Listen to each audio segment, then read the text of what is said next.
Yes. That's right. Once again, I have claimed victory over tech issues and problems related to my tablet. Once again, I remain undaunted and, of course, victorious. That's right.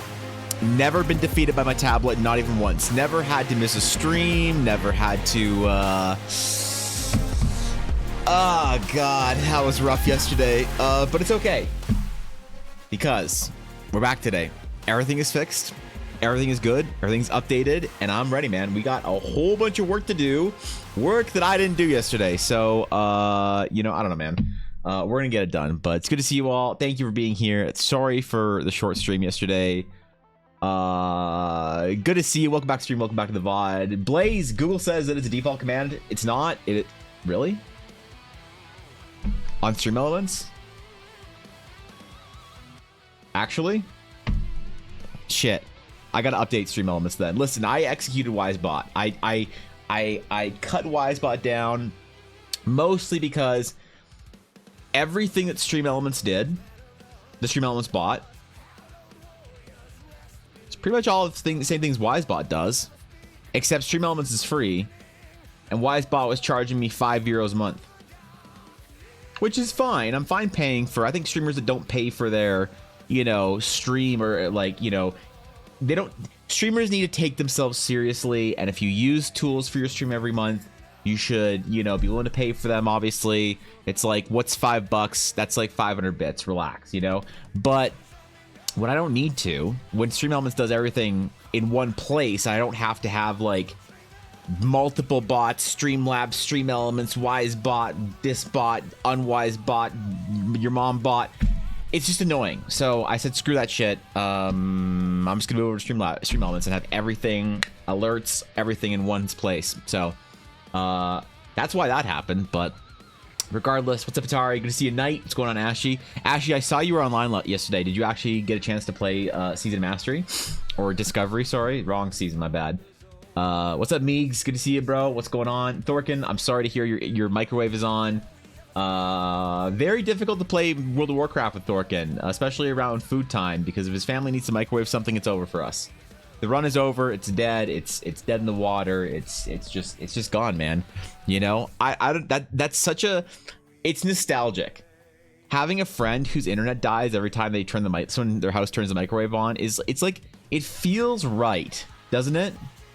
It feels like some shit you deal with in like 2008, you know, when you're playing like World of Warcraft or like Eve or EverQuest or some shit, and someone in your guild just goes offline every single time their mom, like, you know, it's reminiscent of like when you're playing StarCraft 2 in 1998 and somebody picks up the phone and like, you know, needs to make a call, so your internet dies. Like, y'all remember that shit? You probably don't, because a lot of you are too young for this stuff, but I remember back when I had dial-up, and my family got cable internet pretty quick, but we had dial-up for a while. And so I'd be like, Mom, I need to play Diablo 2, Mom, please don't make any phone calls. Please, I need to play some Diablo 2 with the boys from junior high school. Please let me just get one Mephisto run before you call Grandma, right? All right, please. My mom was always really cool about it too. She was a gamer, so she understood. She was like, all right, sweetheart, go get that Shaco. I'm like, yep, all right, cool. See you, Mom. I can't do the raid. My mom needs to use the phone. Isn't it nostalgic though, Fox? You know, there should be an equivalent to that for D&D, you know? Do you want other dice right now or just the D100? Oh, I mean, I would love all of them, but you guys don't have to do that shit. I don't want to.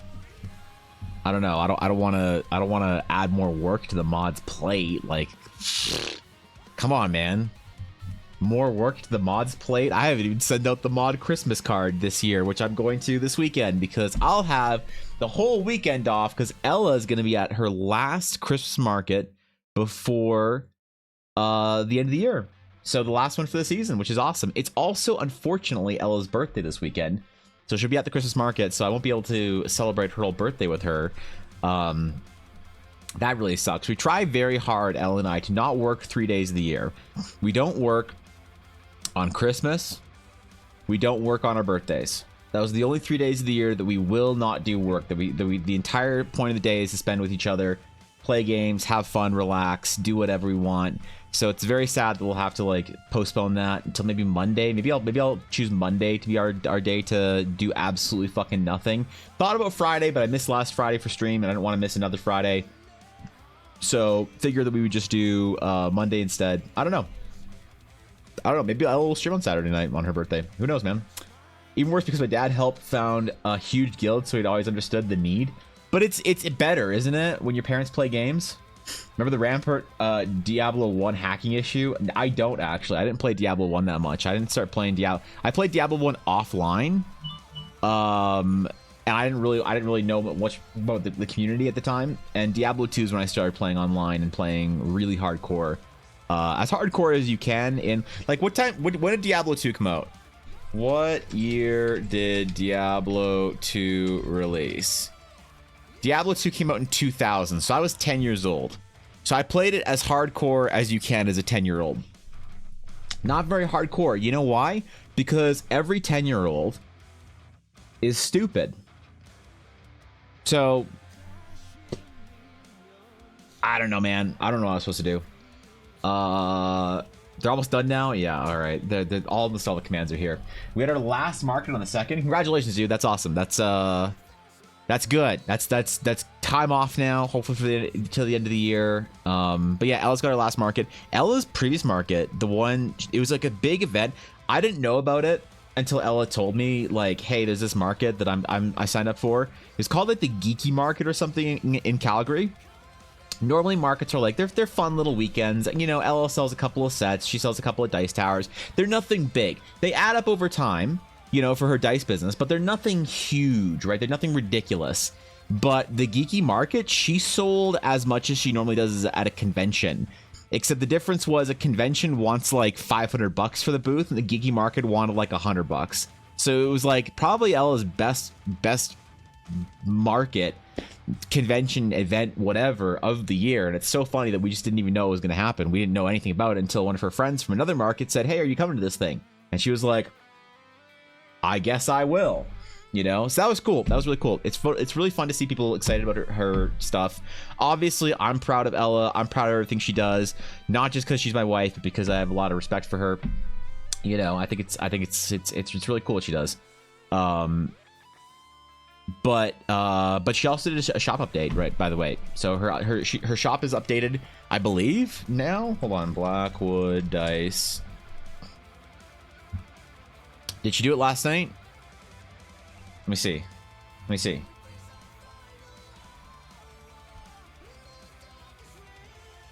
She did. I don't think she's done. She's gonna be running a sale, I think. Enjoy 15% off all orders. Oh, okay, so it does. I don't know. It doesn't like say it on here or whatever, but hold on. Does this work? Add to cart. View my cart. Oh, cool. Yeah. Okay. So PogChamp. So Ella's shop is updated. So she did a shop update. She did a shop update with a whole bunch of sets and stuff that she'd made recently. And it doesn't say on the price right here, but she has a discount. So in the card, it's 15% off. So that's pretty good, man. I don't know. That's like what, 85 US for her sets till the end of the year. So I don't know. I'm proud of her. She's doing amazing stuff. Her shop's doing really well. She's been getting orders through there. Her markets are doing really well. She's just kind of crushing it. It's actually pretty cool to watch. You know, as far as like me from the sidelines watching her succeeding, it's really cool. Diablo 1 hackers could join in a game and grift you with their hacked gear, or then leave and report you to Battle.net. Wait, really? I don't remember that. I don't remember hearing about that. I added percentile dice to all of them.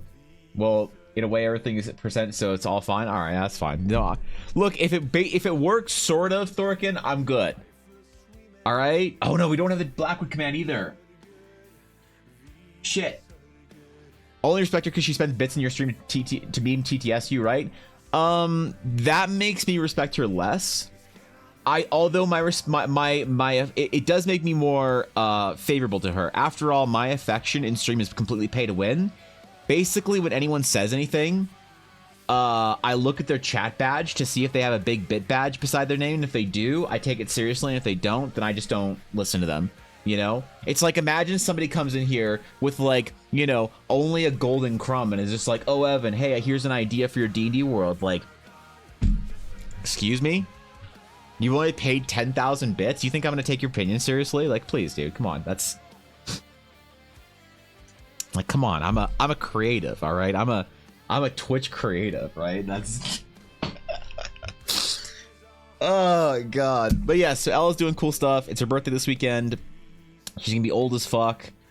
I'm excited. I think we're gonna play some World of Warcraft together. Probably play some Season of Discovery. Maybe stream it. Maybe stream it. I don't know yet. Don't forget the self-taught or the who asked. That's right. We got a bunch of commands to add. So here's the thing.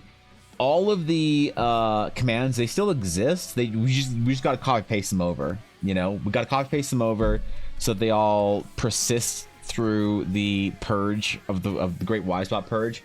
Which I do apologize to the mods and thank you for transporting or porting the commands over. I don't really know what else I'm losing from Wisebot, but like one of the big things that I had done with Wisebot, why I paid for it is because around when I first started streaming, there was a big thing about like needing advanced chat moderation, right? Because people could come into your chat, say heinous things, and then report you. Like when you're offline, they report you for like, oh, this streamer didn't do anything to like, you know, prevent their chat from being whatever. But Twitch moderation has gotten a lot better, so the need for that is far less on that end. So Wisebot is a little bit less needed for that. And just the general things that Wisebot does are all really good. But you know, if Stream Elements does it for free and Wisebot wants to charge me $5 for it, I don't know, man. Like, I don't know what I'm supposed to do. So I realized that, you know, $5 a month it does stack up, especially because I was paying like I like canceled a bunch of subscriptions, a bunch of stuff that I was doing. Like I was paying a couple dollars for BTTV, a couple dollars for IFTTT, which is a thing that lets you cross post your like Twitter to your Discord, things like that. I was paying for Pro so it'd be faster, but then it kind of broke, so it doesn't really matter. Not really getting much out of that anymore, so fuck that shit.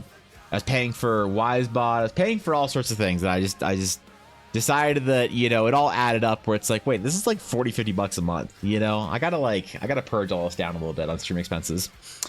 They can still have access to Wisebot, so I can go and add the commands tonight. So Wisebot still exists, and so they said when I disabled Wisebot, Blaze, it said that if you don't, that they'll save your data for 2 months, but if you don't re-enable Wisebot within 2 months, that they'll delete all your data, which is super awesome of them and super fair to give you that long. So I guess we have 2 months to grab everything we want from Wisebot, and you know, they were very easy to. I will say Wisebot super good. I would still recommend it to new streamers that don't want to set up everything and deal with the hassle of Stream Elements. It's a one button, one click, you enable it, it's good. Wisebot, I still have nothing but good things to say about Wisebot. I just didn't really need it anymore. So Wisebot can be replaced by a team of crack mods that will do crazy stuff on your behalf. So I'm 10 on Horde and 5 on Alliance at the moment. What are you playing on Alliance, Ashley? What did you decide on? Are you playing a Druid or a Paladin, or did you decide to do something else Alliance? Should there be a croissant command? There should not be a croissant command. No, there shouldn't be a croissant command. Why would there be a croissant command? When has croissants ever been immune in this stream? Come on, bro. What's up, Cauldron? Good to see you. Can we talk about the MCDM news? Because it's all hype as hell. What is the MCDM news? Backer kit launch? Wait, what? I'm watching the development posts and streams. What is the MCDM? Let's go Twitter. MCDM. Let's see. MCDM Productions. What do we got here? What do we got here? Holy shit, we did it. We get to make our own game. Thank you. The crowdfunding campaign for the MCDM RPG is live. mcdm.gg/RPG.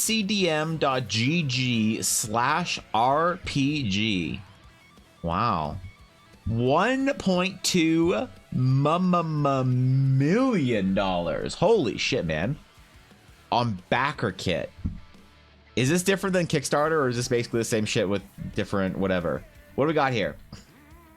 The MCDM RPG. MCDM's first original game. A new heroic fantasy from folks who brought you Strongholds and Followers, Kingdoms and Warfares, The Illrigger, Beastheart, The Talent, Flee Mortals, and Where Evil Lies.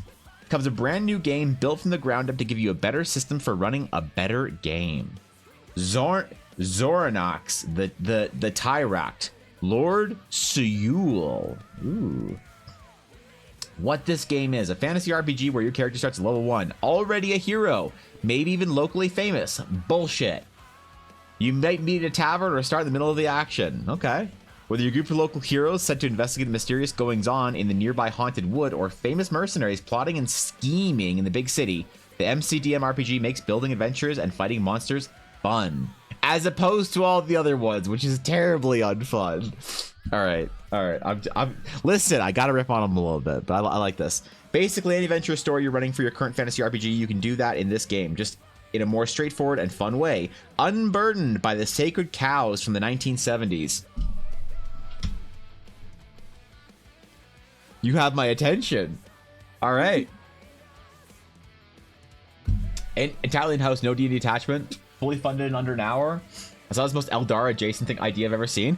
I like this.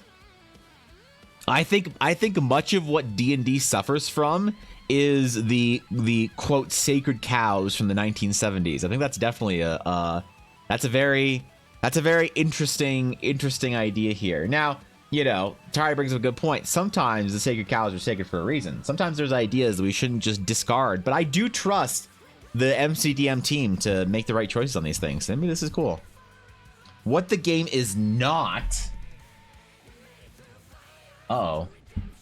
You can absolutely run epic games with heroes exploring dungeons, but this game is not about dungeon crawling. You don't track torches or rations or worry about running out of light. I'm out.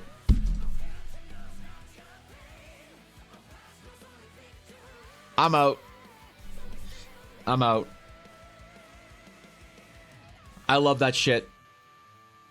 I love tracking bullshit. It's one of my favorite things. I'm out. They lost me. You can plunge heedless of danger into a dark and haunted forest, but this game is not about exploration. No hexes to explore. That's okay. All right. By focusing on core fantasy of epic heroes fighting monsters and tyranny, we think we can deliver a better experience for you and your friends at the table. You know what? I'll give him a chance. Draw Steel. Fighting monsters in this game is a dynamic, action-oriented blast. Heroes and monsters often have abilities that knock their opponents into walls, through doors, and into each other. Every hero has a small array of cool thematic abilities you can use every round. You gain resources in this game as you play, so battles get more epic as they go. No slog. That's high. That's bold right there. The game uses 2d6 plus a handful of d4s and d8s. When you attack, you roll 2d6, add one of your attributes, and that is how much damage you do. Your attack roll is your damage roll. Okay. I see you. I witness you. You cannot miss. No more wasted turns, no more burning resources on spells, only for your target to save. That's interesting. I like that. That's kind of cool. Negotiation, sample pages. All right. This is all great and good and dandy and fun, whatever. Here's what we want. What do I need to pay to get this? Heroes PDF, 40 bucks. All right. 40 US. That's a lot, man. BackerKit, Indiegogo, Kickstarter, Crowd Supply, etc. All the same crowdfunding platforms. All right, fair enough. So why use one over Kickstarter? Why use BackerKit instead of Kickstarter? They had a reason, now most no longer do. True. It's the modern TTRPG schematic, less in-depth tracking of stuff, more focus on narrative / story. I don't know how I feel about that, to be honest. Actually, I haven't let that sit long enough to form an opinion, because a large portion of my games is making tracking that kind of stuff and that kind of gamey shit really fun for my players, and they like it. So it's like this was a tailor-made for stuff like crit roll system narratives, but that's fair. You always hit a button, or you always hit, but how much that hit depends on the attributes of the target. Right. I think that's interesting. A really interesting idea, to be honest. Making like every attack a success. I don't know. To me, that kind of removes part of the like depth of the game, but I'm willing to give him a chance. That seems pretty cool. Like I'll try this. Actually, I don't know if I will, because $40 for the PDF is a lot.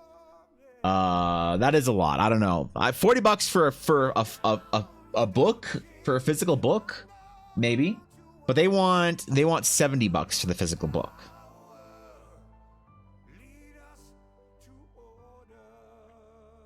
Probably won't do that. I don't know. Maybe I'll give this a shot. Backit does fulfillment as well. Oh really? Oh really? I just love the success of the idea because I know how Aldara has similar aspirations. Yeah, I do too. I love to see this. And here's the thing, Ashy. As the space grows, the tide raises up all ships, and I'm super happy. Like I want this shit to succeed. I want to blow it out of the water with this. Honestly, give Wizards some competition. Lots of people don't like Kickstarter for their monopoly and high cut they take from people. BackerKit, I think, is better. Lots of Kickstarter campaigns also use BackerKit for their post-campaign survey. Oh. Yeah, we don't have a name for it yet, Viddy. Look at the free pages that say Wizard, Cloak and Dagger, Shining Armor, Whirlwind. It's how they do equipment differently. Wait, what?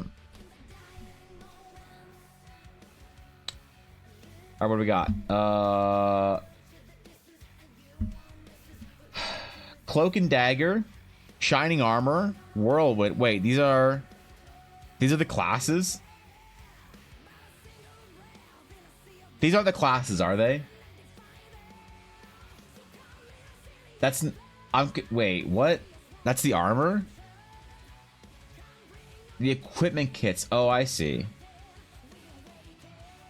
I see. Okay, that's interesting.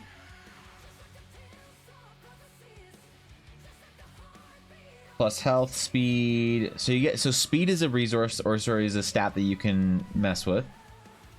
Melee weapons and ranged weapons, magic and psionic attacks.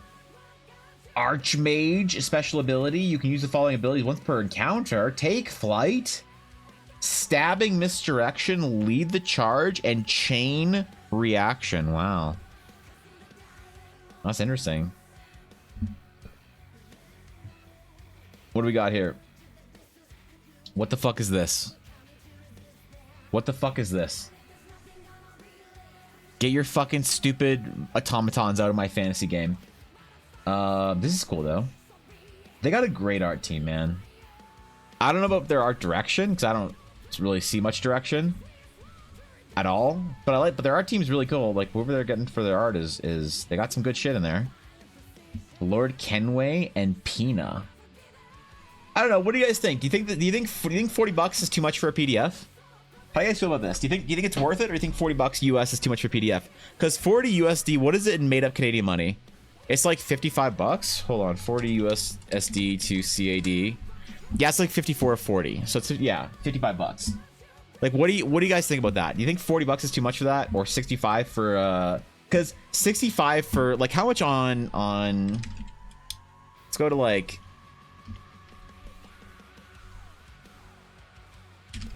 indigo.ca, Canadian bookstore, dungeons, or let's look at Pathfinder. See if they have the Pathfinder books.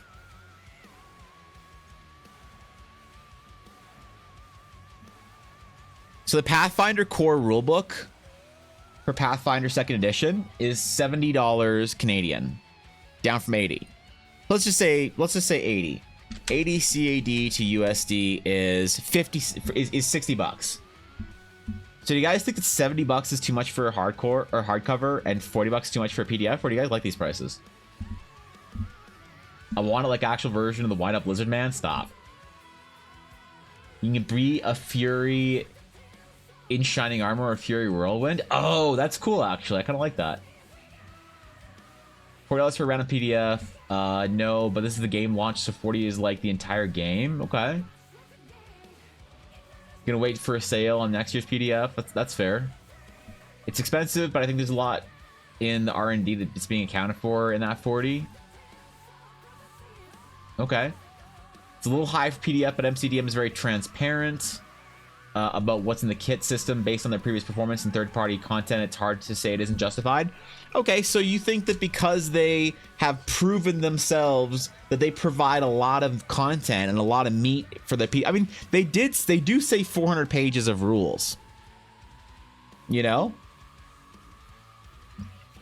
No, for a few reasons. One, they're paying their people very well. It's supposedly 800 pages of content. Why is it double the pages of content that the actual hardcover book is then? If future books are also 40, I'd be a grump, but for launch book price, no, it's fine. Okay. So without the monster book, right? Yeah, the monster book, the monster is... So here's the thing. The Heroes book and the monster book together is 65. So maybe it's better to look at the two books together. So I'm assuming... Now, here's why I'm comparing it to Pathfinder. Pathfinder has the core book and the DMG merged together mostly, right? That's one of the things I liked about Pathfinder always is that you only have to buy one book. You didn't have to buy the PHB and the DMG. So if we're saying PHB plus DMG is $40 for the PDF, good for that, I'd say 100%. You know? Cibuella pygmea, specifically the picture with the green grapes.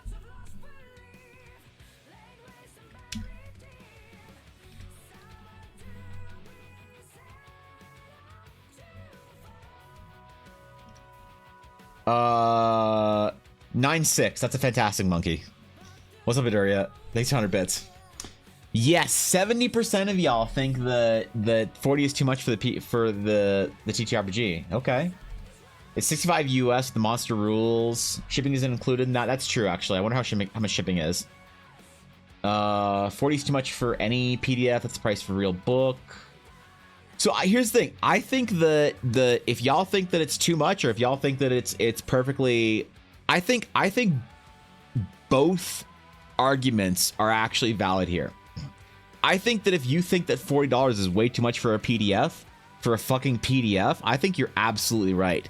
And for those of you who think that it's no, because MCDM has proven themselves, this is a big thing, it's PHB plus, you know, whatever, I think you're fair and well within your rights to think that too. I don't think there's a right answer here. It's more of an opinion, I guess, an individual opinion. I would kill to have the limited editions though. This is what I want, because look at this. Look at how beautiful these are. For the limited edition book, $125, $150 for this shit. Like, this is great, man. I love limited editions. I adore them. And if I had $250 US, I would back this right here, right now. I think that, yeah, if this was $20, I'd be way more happy. If it was 30, I would be, I wouldn't notice that I was unhappy. But 40, maybe it's a bit too much for just a PDF. For me. Personally, for me. I don't think anyone who disagrees is wrong, but just for me personally.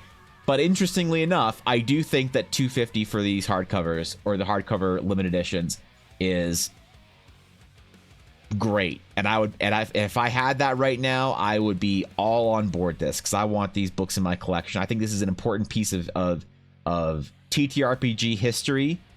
I think MCDM is fantastic. I think the whole team is fantastic. I've been watching Matt Colville be a curmudgeonly old man for years now. I think he's right about almost everything that he talks about, except the stuff that I think he's wrong about, in which case I'm right and he's wrong. Can I give you a specific example of what that is right now? Absolutely not, but I can guarantee you I was right about it and he was wrong, whatever it was. But this is great, man. This is awesome. Good for them. I'm happy. What do they got? What are they up to? What are they up to? 1.2 mil. I like that they had set a realistic goal. They didn't just say, like, oh, our goal is $100,000. It's like, okay, yeah, okay, sure. Maybe their goal was closer to $1 million, and they put it so they could say they're funded faster or whatever. Because I don't get, like, are you guys still impressed? Are you still impressed by hearing that a Kickstarter funded in a certain speed? Because I don't think I am anymore. When everyone says, oh my god, they funded in the first 23 seconds, I'm like, everyone does. Everyone does. What are you talking about? This doesn't matter to me anymore. But I think that it's cool that they set a realistic goal. And oh, do they have a trailer for this? I was going to say, I think everything I've done in the past 8 years has led to this video, but I think it might be everything I've done since I was 16. Hey folks, Matt Colville here. Hi, Matt. And this is the MCDM crowdfunding campaign. Yeah. We are raising money for the new RPG we're Let's working on, go. so this video might be long. We'll see. The video is broken into sections. There's no fucking way I'm watching a 51-minute video. Matt, I love you, bro, but I ain't watching a 51 fucking minute video. I don't give a shit. Y'all, I'm sorry. I get it, man. Y'all should have put together a 4-minute video for this right here. This video, the 51-minute video, should exist. Absolutely. The 51-minute video needs to exist. But the backer kit video needs to be 4 fucking minutes long, I think. And that's a lot. So, the new knowledge that Cobalt has provided, I would not pay $250 for the book as a slipcase. Isn't this the limited edition? With the fancy, isn't this shit the limited edition? With the cool fucking maps and shit in it? Wait, it's $250 for golden boss covers, color dust jacket with a cool slipcase. Oh. All right, maybe not. I don't know. I get excited when it's a first Kickstarter from a group, but after they've established themselves, I think it's a lot less of a thing. That's fair. That's actually pretty reasonable. Funding that fast is part of the goal. The real goal is probably 1.5, but funding it under an hour is part of the hype. Yeah, so I was thinking maybe their goal is like was around 1 million, but I don't know. Some Kickstarters, yes, people I've never heard of before smashing goals in a day. I'm still impressed. Okay, that's reasonable. Reasonable. I don't know if I don't know if I care anymore. Like, here's the thing. For the first adventure for not Horizon, but the first adventure when I actually kickstarted, it'll probably be a super reasonable goal. And I won't care about overfunding because it'll be like basically expenses for like the time that I would need to spend on the adventure. And that's it. You know? 680 Canadian for the Ajax edition. Is this the Ajax edition?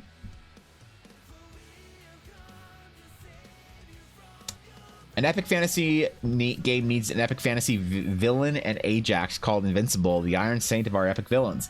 Designed by Cook and Becker, the Ajax edition comes with both Heroes and Monsters limited edition books and a cloth map of Valsoria, our default setting. Design illustrate by Kyle Latino, aka Map Crow. All right. Dice. Our game uses 2d6 and some d4s and d8s. An exclusive Ajax mini. He starts with he stats to be the monster book, a custom coin you can use to clearly indicate whether you've taken this turn this round. That's okay. That's cute, but all right. I like it. I like useless crap. Okay. A director screen. The director side has all the charts. All the incredible slick case with the presentation. So this okay. So this is $680 Canadian.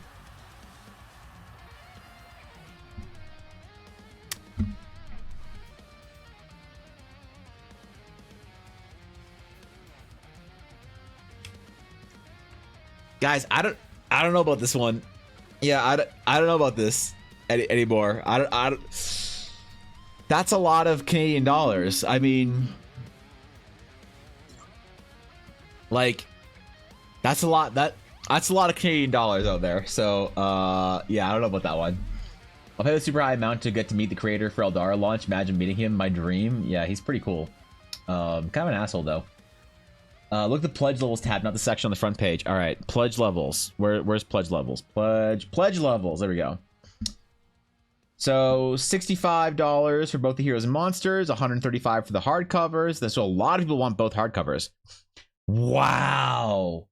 All 1,000 out of $1,500 Ajax edition, screw you, have all sold out. That's impressive. Good for them, man. TTRPG nerds love their fucking collector's edition shit, and I love it. I love physical collector's editions of bullshit. I want a good collector's edition for a video game or anything. To me, comes with an art book, a map, and some trinkety bullshit. What does this come with? This comes with, I mean, not an art book, but the entire thing's an art book, arguably. Comes with a map, comes with the coin and dice, trinkety bullshit you don't need, but you want anyway. And then, you know, like, this is great.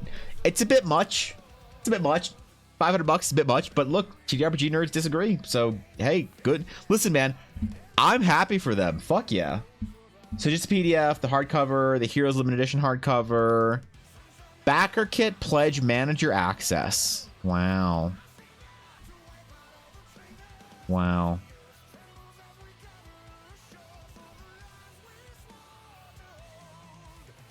Yeah, I don't know, man. Wait, add-ons. What do we got? The T-shirt. You can add on any of these things, including the T-shirt. The $35 T-shirt. Okay. FAQ. Oh, okay. It's all just stuff for people who are backers. This is cool, man. I'm happy for them. I don't think right now I could probably back the project, but I'll probably, I don't know. Maybe I can. Man, how long is it? 30 days? Yeah, maybe we'll see. We'll see. You know, 30 days. The new year is a new year, so you know, I could maybe swing it. But this is cool, man. I like this. This is great. Good for them. Almost 7K backers. They'll probably have at least 10K by the end of the event. So good for them, man. That's awesome. That's fucking cool. And what about the stretch goals? You gotta have stretch goals. Where's the game where Ashy runs the game? How about an IRL Evan mods obstacle course challenge? What should I do for stretch goals? Or like for like what kind of tiers should I have for the Eldar adventure, Viddy? Because there will be a physical version of it. The physical version will be very expensive. It'll be very expensive, and I won't recommend anyone buy it. The reason it'll be very expensive is because the materials that I buy for things like prints are very expensive. But the biggest, probably most fuck you edition of the Eldar adventure will have art prints of everything.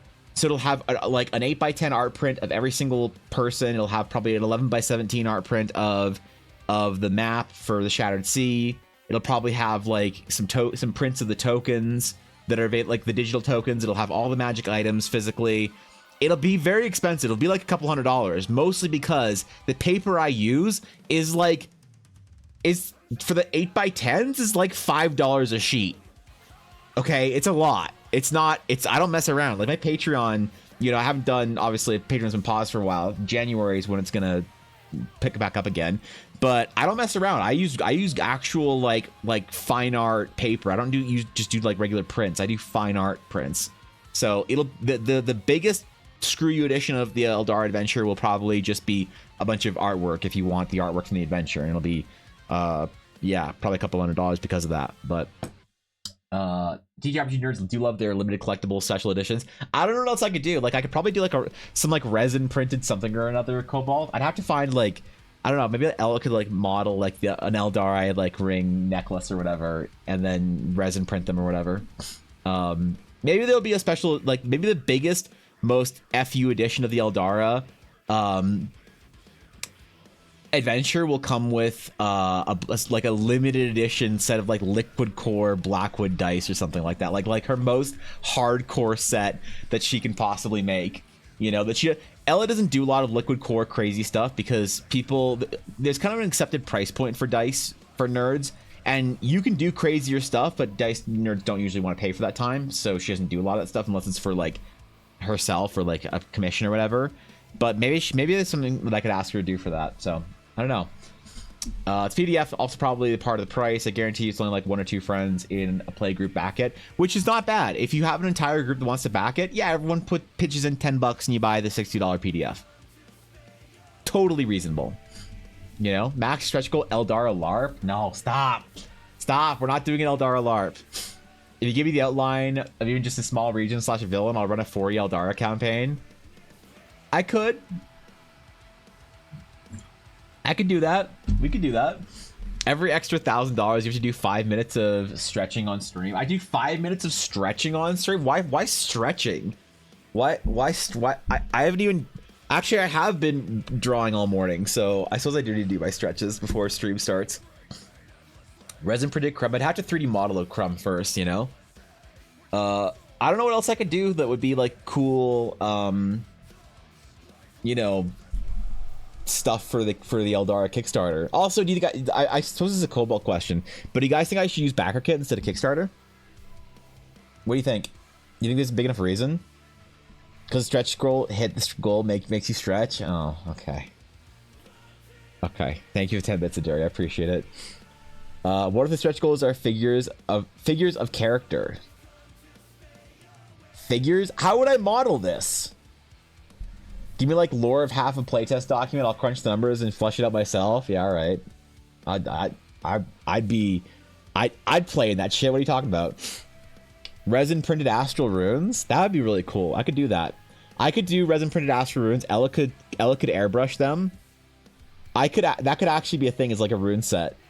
That'd be kind of fun. I don't know what you'd use it for, but that's the point. You don't use it for anything. It's trinkety bullshit. Of course you don't need any reason to have it. It's cool 3D printed astral runes. What do you need the astral runes for? I don't fucking know.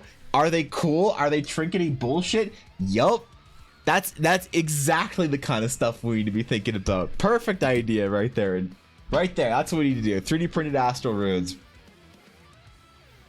Maybe there's probably like an Eldara dice tower or something. But you should really look into the pros, cons of each platform, not rely on chat. Each will take a certain cut of profits. Each has benefits and drawbacks. Cobalt, I trust you implicitly on this because you back more Kickstarters than anyone I've ever met. And so you know the platform's better, because if you don't tell me to go with a different platform, I would just go with Kickstarter. I will just go with Kickstarter, and I won't even, or maybe I just, yeah, fuck it. Let's do Kickstarter. You know, you set them up around the table and use them to cast spells, of course. Oh, okay. Right. That's what they're supposed to be used for. I forgot. Yeah, thanks. I don't know, man. I just want to build a collection of Wicked Eldara characters to have in the case next to my slowly growing case of anime figures. Dude, could you imagine what I would have to do to get a figure made? How big of a creator, how big of a RPG developer, I'd have to be like bigger than MCDM is right now, because I don't even think they could get a figure made right now. They have a little minifig of Ajax, but I mean like a proper figure. I could do a resin printed figure. Ooh, how much would it be? I wonder how much it would be to take like a character like I don't know who's like the main character of Eldara. Let's just say like Amelia. To take this art and say to somebody, hey, I want a 3D model of this. I want a 3D model of Amelia Hearthwood. That's what I want. And then have them 3D model it for me. And then Ella could print them on her like $1,000 resin printer and send them out. Here's the thing. I don't personally know any 3D modelers good enough. And I know 3D modelers that work at video game companies. So that's a problem. It's like, I do know 3D modelers, and I don't know any of them that are good enough to do like a character figure like this. But it could happen, man. I don't know. Well, either way, I think this is cool. MCDM, glad they're killing it. They're crushing it. This is awesome. Good for them. I will try. I want to see this succeed. So I will try my best to back this by the end of the month, or the end of the 30-day period, which is early in the new year. So we'll see how they do. Cause I want access to this shit. And I don't want bootleg access to somebody's Google Drive with this shit. I want my own copy. So is the resin printer the one that prints them upside down? It is. Yeah. It always all resin printers. So resin printers all print upside down. Filament printers print right side up. So Ella has both. Ella has like $1,000 resin printer and like $1,000 filament printer that she prints. Like, she does dice towers and stuff, and like her dragons and her dice guardians. But yeah, this is an example of like a filament printer that she'll do like these dice towers, and she has a license with Cinderwing to print Cinderwing's stuff, which is awesome. Cinderwing's cool. But like for her dice, she has to print them on a resin printer because filament's just not high res enough. So yeah. Yo, wait, this set slaps. What the fuck? Oh, is this Petrie? Oh, is this Petrie? Oh, fuck yeah. Yo, these photos are way better than I thought they would be. She took them we were sitting downstairs together. She took these on the living room table without any real lighting, except she was holding my phone up with like my phone's light and then her phone to take the picture. These pictures turned out way better than they should with how shitty and ghetto the setup was for them. I'm impressed. Good for Ella, man. She made it work. Yeah. All right. All right. Today we finish an art. What phone is that? It's the whatever the Samsung Galaxy Tab big tab is. Whatever. I don't know. We both have the big phone, Viddy. I don't know what the big phone's called, but we both have the big phone. And I love it. I love my big phone.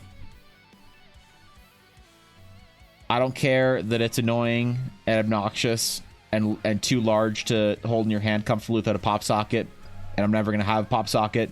Why? Because I don't need it. I guess I'm just good enough, you know. But either way, that's the phone we have. I don't know the actual specific name of it. The Ultra, formerly the Note. Yep, there we go. Sure, that one. The Ultra. It's good. I don't mind it.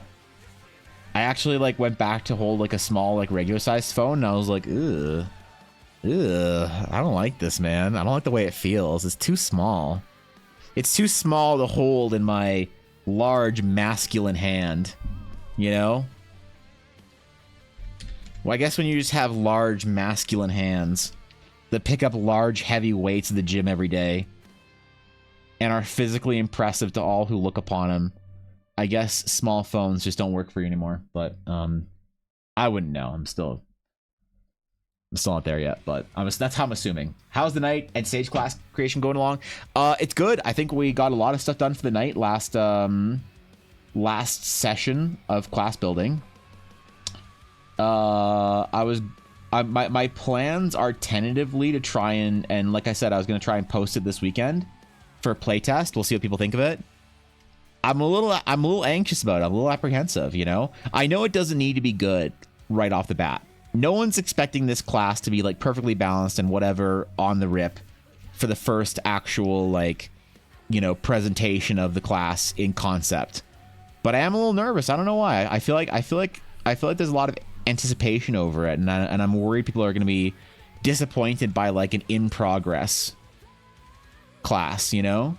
Like I need to like fully design the class before I release it, but I don't know. I think that if I make it very clear that it's for beta access, that it's just like the earliest stages of it, I think that's probably fine, right?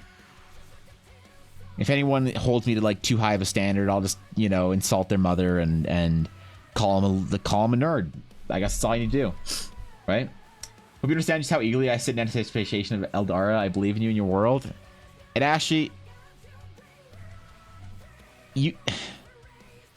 I can't really like. I do this shit for you because it's so easy to forget, like to like lose track of why you're working so hard on something. That honestly, just being reminded every once in a while that somebody out there gives a shit, it means a lot. So thank you. I really don't want to let you down. I really want to do something where you're happy to like. I want to add value to your games, whether the game is worth your time. Like here, the ways that I see Eldara, my goals are either I want it to be worth your time enough that you see something like ideally.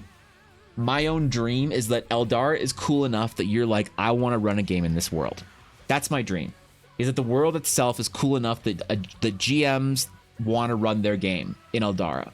Like you would run in Faerun or Eberron or whatever the fucking Pathfinder world's called, or Star Wars or whatever, that you want to run your game in Eldara because you think it has stories that you can imagine telling in Eldara. The second sort of great thing that I would only hope for is if people decide they wanted to take a dip into Eldara. Like, oh, my game is like done for a little while, so let's just take our existing party and go like plane hop to Eldara and just have some fun there for a few weeks, and then we'll go back to our normal campaign. That would be great too. The sort of the third sort of hope is that there's stuff from the Eldara world and from my game that you are like, oh, that's cool. I want to take like the Astral Sage class and pull it into my game, or something like that. And I'm just that's just all I can hope for is that people think that there's enough value in it in some way, that there's something worth taking out of it. And I understand how big of an ask that is. It's such a large ask that anyone thinks that your stuff is like worth it. There's like so much stuff out there. Why would your stuff be worth, playing? And I'm not saying I'll do a great job, but I'm up to the challenge, and I hopefully will. Hopefully I'll like learn and make stuff that people are excited about. If they aren't, then that's fine. I'm just gonna keep doing it until I make something that people are excited about, or I'm dead. And that's like the way I see it. What's up with the rail? I think I missed some chat. I'm sorry. Super excited for Eldara. I've loved everything you've let slip so far. I feel like I like the feel of the lore. Thank you, Knight. Likewise, you're why I do this, bro. That's wild. One of my friends has an Ultra, and after dinner the other day, she showed me the photos. And I was like, why do I have this fancy camera if the phone can do this? I thought that iPhone cameras are still better, aren't they? Fair enough. Hype is a double-edged sword. I'm kind of worried about a Guapo, but I don't know. I feel like people are mostly supportive, so. Just design all your rules for the MCDM RPG instead of 5e, then no one can complain about the balance. That's probably fair.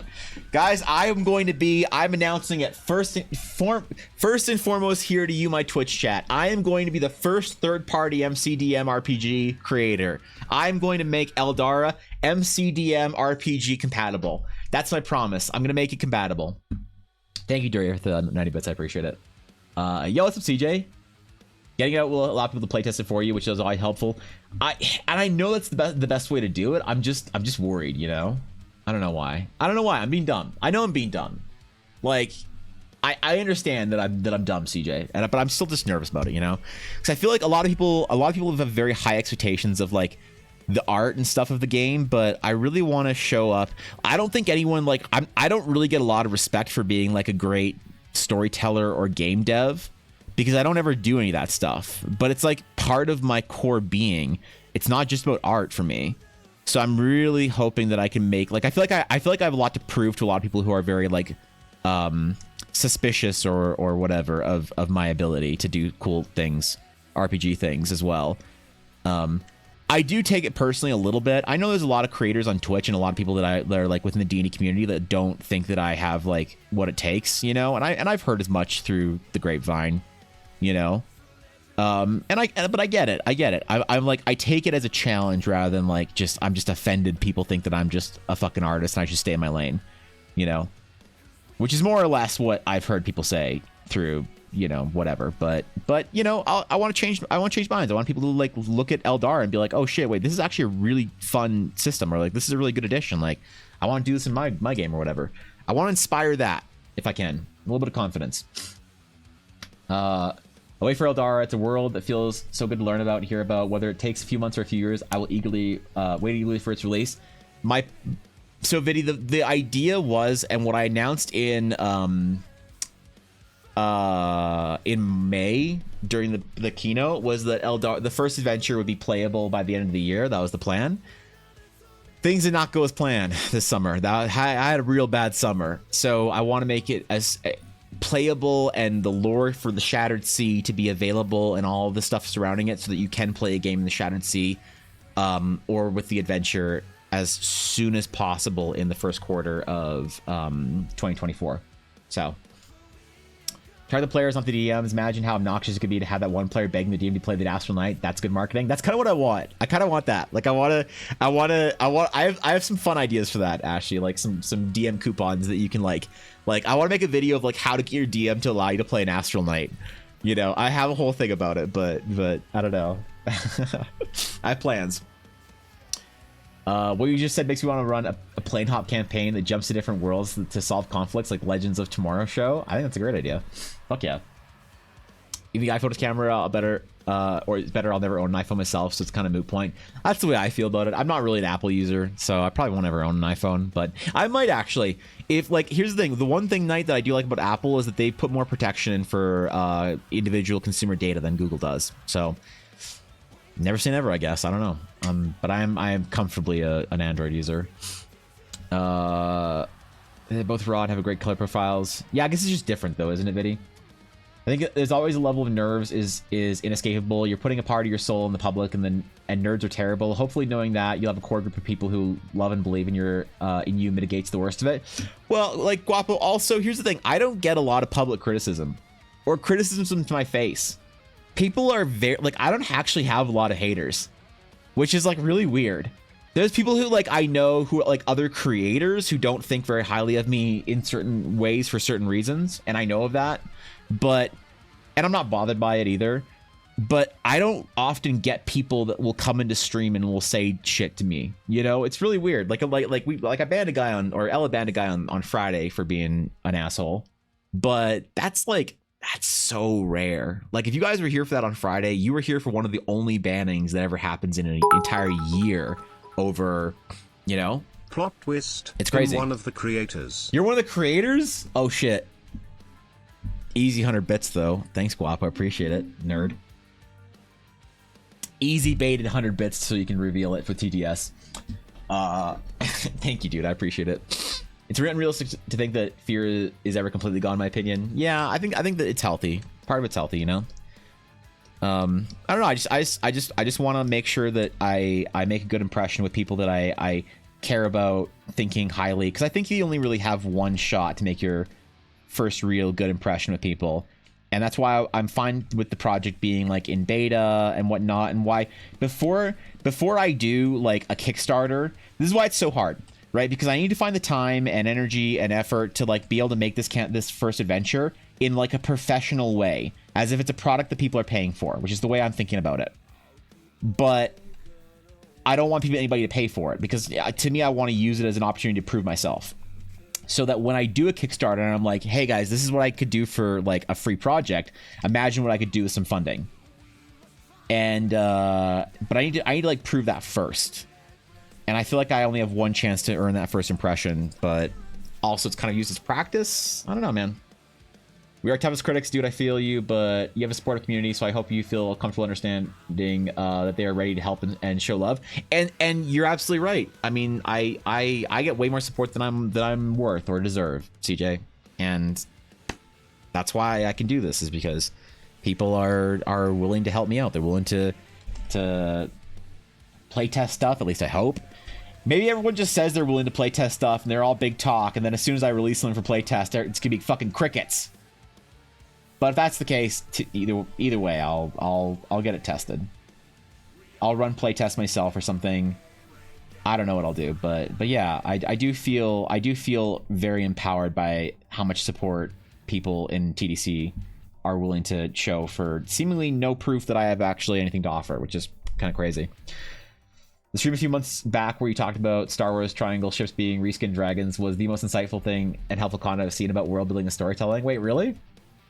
Damn, bro. That's a powerful compliment. Thank you, Cauldron. I'm honored to be a part of your world building process, or to give any of my stupid ramblings as a thing that you can glean some actual insight from for your own world building. I'm honored to be part of that process. So thanks for being part of it, though. I appreciate you being here for that stream. You're only banning on stream all year. You could cut the tension with a knife. Oh, really? Well, I'm sorry about that. I never want my stream to be like tense or whatever. I always want my stream to be like pretty laid back and chill. That's why sometimes when people get banned, I just like quietly ignore it, and then the mods just take care of it. But that one I felt a little bit personal. I was like, I want to figure out what's going on here. I want to see what was going on, if there's legitimate criticism here, or if this is just some bullshit, you know? Every time you ban someone, I secretly wish for them to come back with another username so you can ban them again. I don't know if I really have any ban requests, though. I don't ban all that often. I don't like to ban. I don't like to like shut people out. I'm very tolerant of a lot on Twitch, I think, because I think it's important for people to learn and grow. You know, no one's gonna learn by just saying something stupid, getting banned, and then going to the next Twitch chat and saying something stupid again.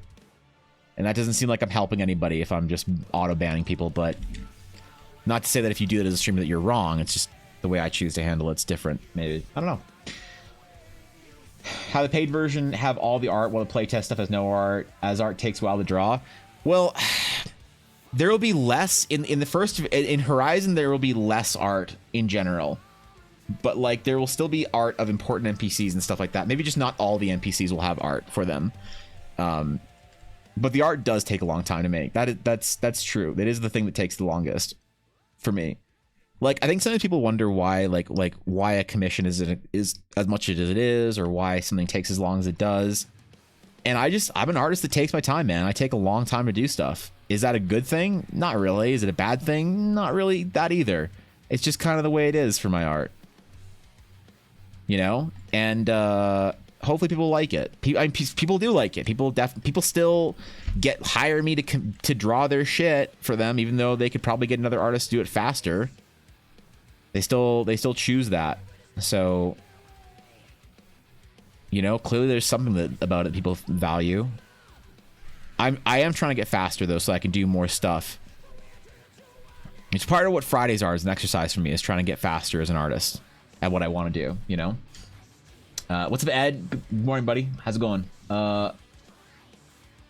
Cheers to the mod team. The mod team, dude. Did I miss a ban? Yeah, Ella actually got to ban somebody.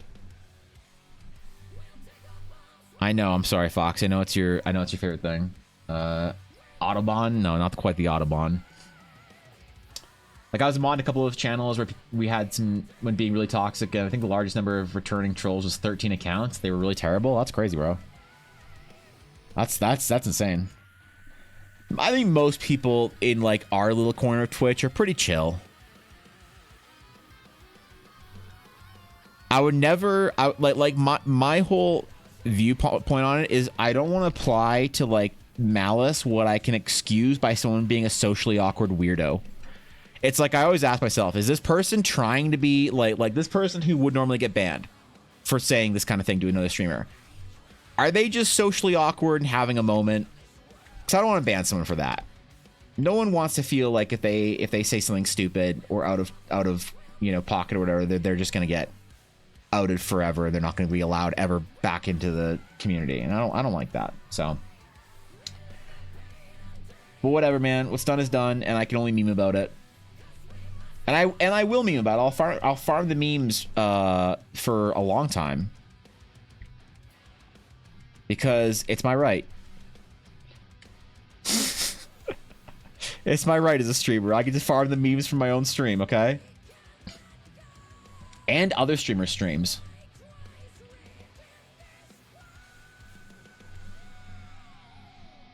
All right. But yeah, as far as like the Horizon adventure, I want it to come out sometime soon. I've already run a group through it. The problem is I need to run another group through it that's less stupid. That's nothing against my players. All right? There's nothing against like Dashto, Ella, Jackie, nothing against them. But they did play that game pretty stupidly. And I think they would agree. They fucked around a lot. And so I need to play with a group of players that's like more efficient so I can really figure out how long the adventure is supposed to be. Because I want the adventure to be like a 3 to 5 campaign or session like campaign, mini adventure. And it took like 12 for that group. So I got to like run another group through and figure out if it's the adventure that needs to get some pruning done, or if it's like just that party was being dumb. Also, though, there is an expectation in my games to like take time to level people up, and I think that for a playtest, a proper playtest, I need to remove that. I need to play it as if I'm playing with like a group of people that play sort of D&D normally and don't take extra time to dawdle. Because like part of it is like the people want to dawdle in my games because I make dawdling hopefully pretty fun, and I think my players clearly agree because they did. So I got to figure that out too. That's another one I gotta think about. Yeah, we got to figure this shit out. I'd ban all the time until I saw the Peepo video. No, I get all sad when I have to ban someone. Yeah, you can't ban it from their favorite streamer, man. I don't know if I'm anybody's favorite streamer like XQC is, but I feel bad for that Peepo.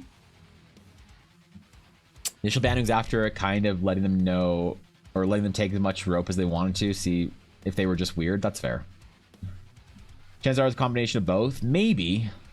I don't know.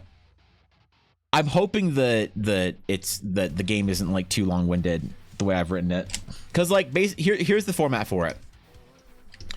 So game one, you get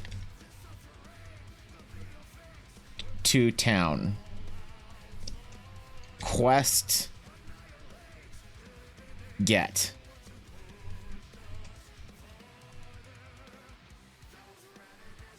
All right. Game two. Choice of 3 mini quests. Game 4. Get to big quest. Game 5. Finish big quest.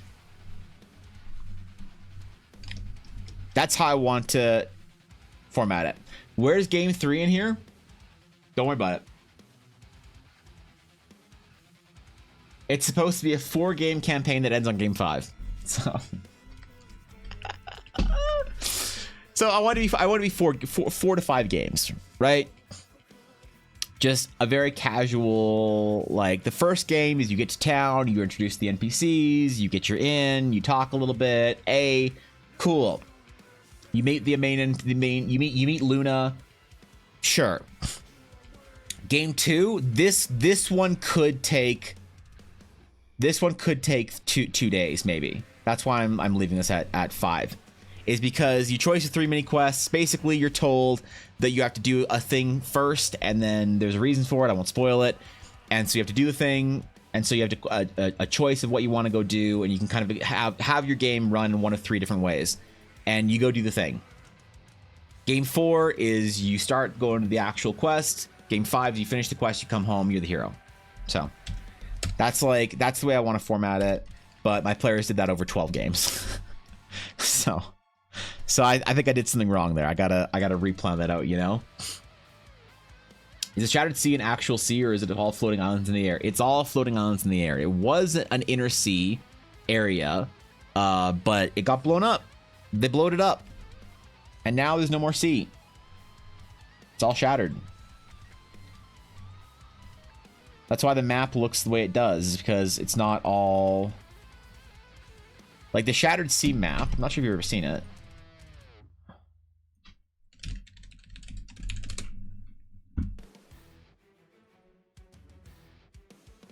Looks like this. So there's ocean on either ends, and actually the ocean drains into the Shattered Sea right here. Very interesting. But it's all floating islands. It's a massive area, the size of like the US-ish. I'm kind of saying the Shattered Sea is the size of continental America-ish. So pretty big, maybe a little bit smaller, and floating islands all through it. Different levels, different heights, different sizes. You know, that's the way it goes, man. That's the Shattered Sea. I want to be the first place that people sort of enter into. It's going to be the stage of the first and second adventures. Maybe the third as well. I actually don't know. So, quest get, yep. It is going, Thorkin. We're getting there. We're getting there. We're talking about the adventure, bro. Is your microwaving all finished?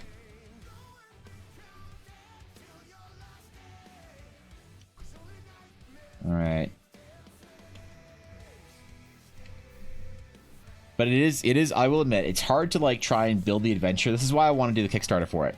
Because it's hard to build the adventure while also trying to do other projects, while also trying to like catch up on Patreon, while also trying to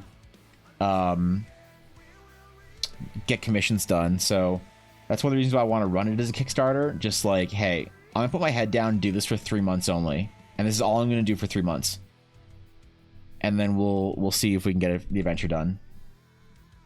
So I really want people to like have confidence in it, especially if they're paying for something. That's very important for me.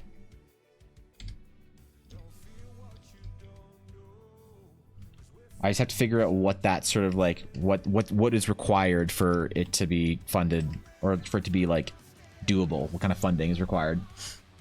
What's up, Cribson? What's going on, bro? Question: what do you think took the most unexpected time? Players taking too much long to make a decision, or players messing around, or too many encounters by the DM? So it was that the quests that they chose, they spent way too much time trying to figure out how to do the side quest. Way too much time, which is why I think I might remove that side quest. I might remove that side quest altogether, and replace it with a much more obvious, straightforward side quest. Because like one side quest is your first side quest option was like go kill jungle monster. Sure. Quest 2, go help small town with abyssal problem. And quest 3, and this is where I fucked up, was disrupt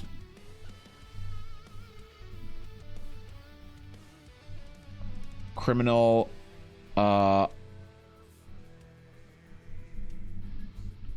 underground smuggling.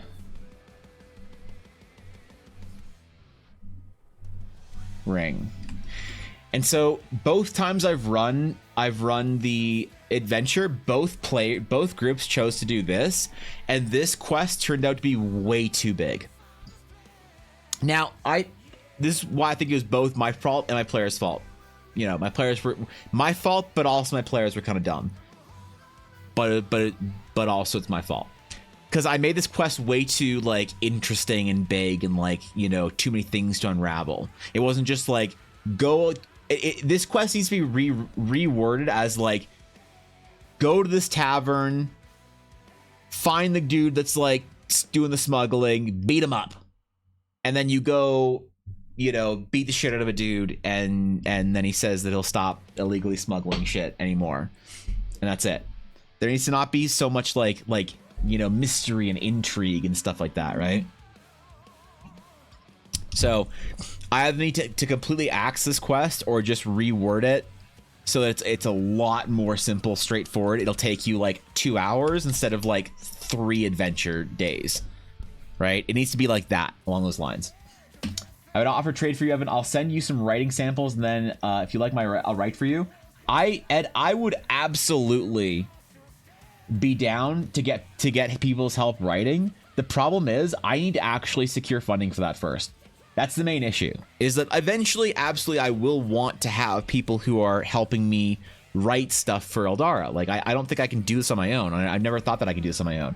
I'm not a writer by trade. I don't have that training. So I will want to I want to make Eldara a place where where I can attract the best writers, game designers, and artists to come make stuff for Eldara with me. But I can't do that until I prove the project. So like, imagine I do a Kickstarter for the adventure. Here's how like I want to scale it. So I do like adventure 0, which is Horizon, which is what I'm doing right now. This is free, right?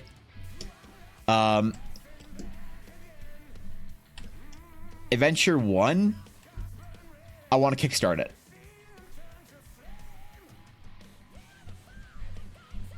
Right? And this would be basically like paying for my expenses.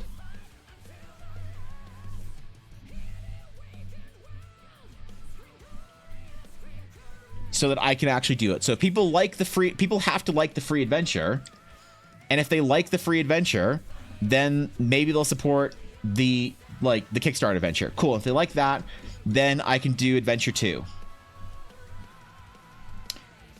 And it'll hopefully be a bigger Kickstarter with a dollar surplus.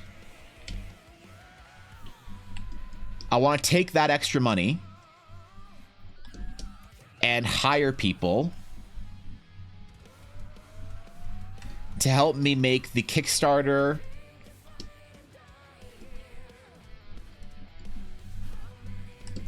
Eldara campaign book. The big fucking world book. Here's the campaign guide.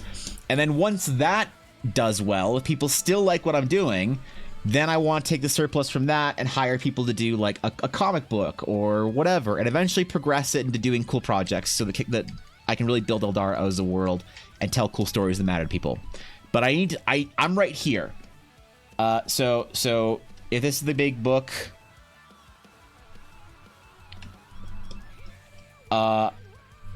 we are here.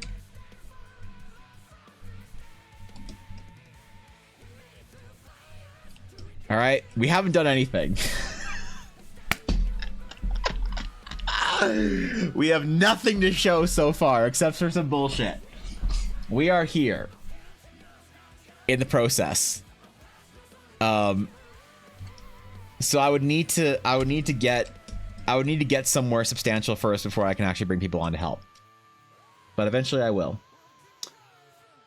Like its own campaign arc, at least for what we saw, and that's my that part of it is my fault, Thorkin. Yeah. I'd write as a donation. I'm not a professional writer, but I do have a good experience with campaigns and stories, etc. And some non-professional, you don't need to feel like you have to pay, and I don't have an obligation. I would still want to pay because it's very important to me that people contribute to the project. That they are being compensated. That's just from a personal thing in my gut. It doesn't matter if you're a professional or not. If you're contributing to it, like I even feel bad about not being able to pay my mods on Twitch. You know, that kills me. I lose sleep over that shit. So hopefully I can make sure that everyone who does contribute to Eldara in whatever way they contribute, you know, in an official capacity, because like, I mean, Atari already wrote an amazing fanfic set in Eldara, and I still feel bad that like Atari wrote that for our community, and there's nothing that I could do to respond to that with like proper compensation. It is technically a fanfic project, and I guess that you can make that argument or whatever, but you know, it's still important to me that I make sure the people who contribute to either helping me build stats, write adventures, do art, whatever it is, that everyone is motivated to do their absolute best, because there's a compensation there that makes your time worth it. And I value people's time, and I value their creative efforts, and I think that everyone should get compensated for that in a way that they feel is meaningful to help avoid burnout and mediocrity. Want to make an entire campaign out of Criminal Rings, Waterdeep, Dragon Heist? If you want a suggestion about disrupting Criminal Rings, I recommend giving a special objective within the disruption. Yes, and that's why I definitely did wrong. That's a good insight, Garth. And disruption is like a big word, and I think that like I need to make it much more direct. Like, hey, there is a ship, and here's what I'll probably. I don't want to spoil it, but I think I know what I'll do. I think I know what I'll do. So, the character of Rat is probably going to be removed from the game because or drastically changed in some way. I look at rewriting a long side quest be more relevant to the main story. If it's long, doesn't matter. If it's furthers the plot or sheds light they would like otherwise miss, but not necessarily finish the game. And I need stuff like that. Absolutely, 100%.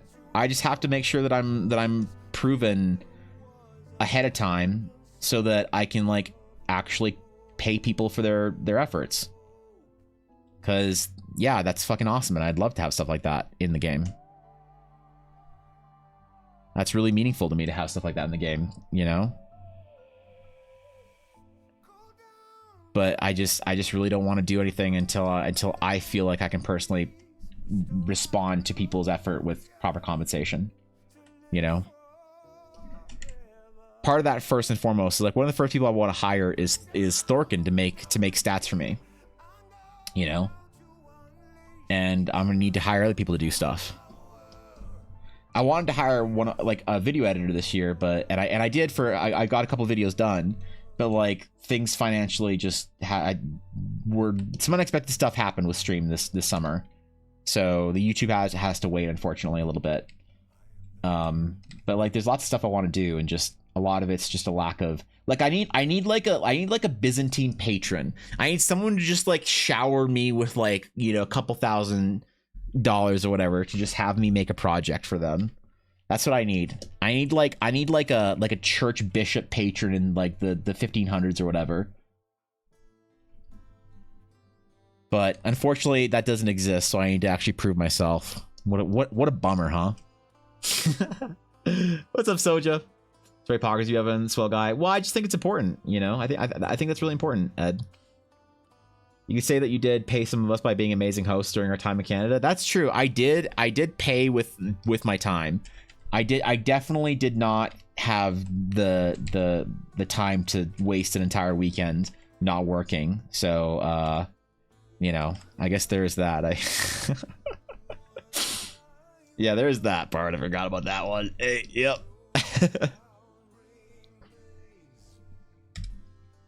Yeah, that was fun, man. It's good having the mods here.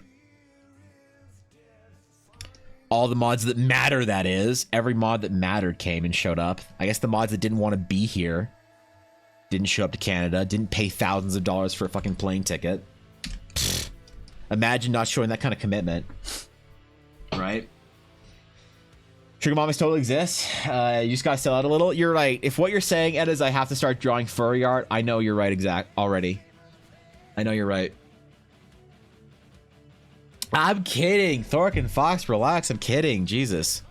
If anything, I respect you guys more for not showing up to Ella and I's house in Canada. You guys were like, fuck that. I got other shit to do. Cobalt, Guapo, Dashto, and Blaze are like, what do I don't got anything better to do, man. I may as well just go fucking see Evan and Ella. Nerds. Furry art is the last resort. Furry art is the last resort, but I think we might be there. You're right. I guess I just keep doing commissions, and then if my commissions ever dry up, I have a big list of commissions right now, but if my commissions ever dry up, then you're right. I'll have to move to furry art. Taking furry commissions for your OC Worgen World of Warcraft RP character.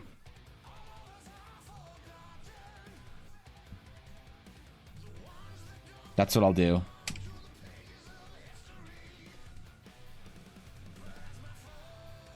Yep.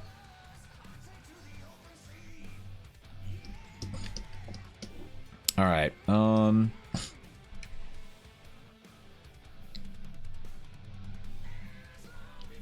There's also some somewhat exciting tentative news that Ella might get a chance to cosplay as one of her D&D characters for her like official reveal to the world.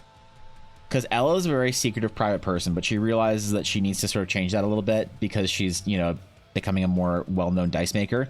So she's thinking about for the Ren Fair that we're going to. Which, by the way, Fox, I have to go to Ren Fair. One of her friends and her might make an actual cosplay of one of her characters, and they're thinking that might be Charlotte.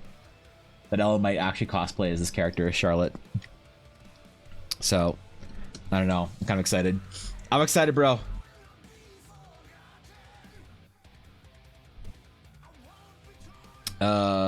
Listen, I moved 2 times in 4 months. I can't afford trips right now. I know. That's why fuck. I still want to get on Discord and talk to you for like an hour or whatever, Fox, and figure out what the fuck. I just want stories, okay? I go annoy the fuck out of you in Simperella in a heartbeat. If I could, we all know this. Yeah, I know. I know. That's why I wasn't an official Eldaracon, but they kept calling it Eldaracon. Weirdos. How are they all so rich is my question. Well, they all work in tech. So, all of them. Every mod that showed up, or Dashto, they all work in tech. Or live in Iowa. So, you know. I'd walk in on Evan saying he's doing furry art. Eiley, I'm almost there. Like, I care about you guys as TDC, as our guild.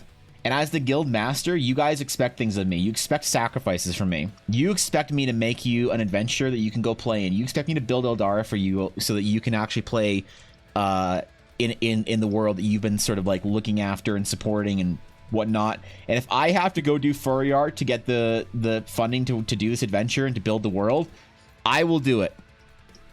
I will do it as an act of love for our guild and for the world. I will sacrifice so that you all may know the glories of Eldara. I will do it. I'll do it.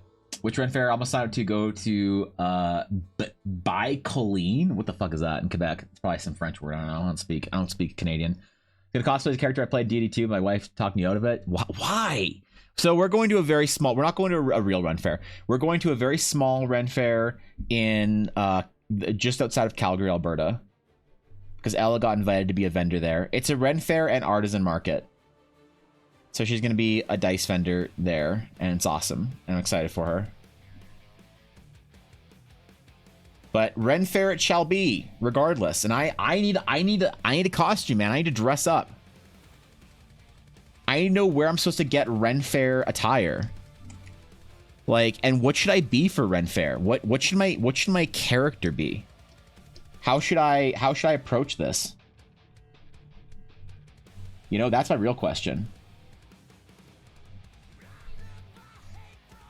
Because, like, Ren Fair is one of those times that I wish that I could be, like, you know, a VTuber. Because I'd be a busty barmaid, like every good Ren Fair character is. But I don't think I can be a busty barmaid as a dude. Maybe I can, but I hope to be a lot thinner then. So, we'll see how that works out. Just wear your SCA stuff. I don't have any of it anymore, Fox. Last time I went to an SCA thing, I was a teenager, all right? Come on, bro. Pentakill Day? Yeah, you noticed, Thorkin? It's Astral Night Day, so yeah. You gotta go to the rent fair to rent something? Oh, okay, got it. No, I don't want to rent some... I don't want to rent some sweaty fucking shirt that some fat nerd wore. No, come on. I'm gonna have to buy this for myself, whatever it is. I don't really have any period appropriate clothing right now, so... Recently got offered to help another artist friend at Emerald City Comic Con next year. I'm kind of surprised. That's cool. I hear that's a big one. Yeah, I hear that's a good one. B. Colleen. Thank you. A big Ren Fair that has like... Oh, that one! The big one in Quebec. Attendees at a whole purpose built town. Looks hella fun. They have a big war every year to decide the politics for the online game. Right. Okay, yeah. I've heard about this. They probably won't like you unless you speak French there. I don't know if you've ever been to Quebec. Like, I don't know, Ed, if you're Canadian or not, but if you've ever been to Quebec, they don't like you unless you can speak French, and they'll pretend they don't speak English. So, yeah, it's really, it's a whole thing. You gotta be careful.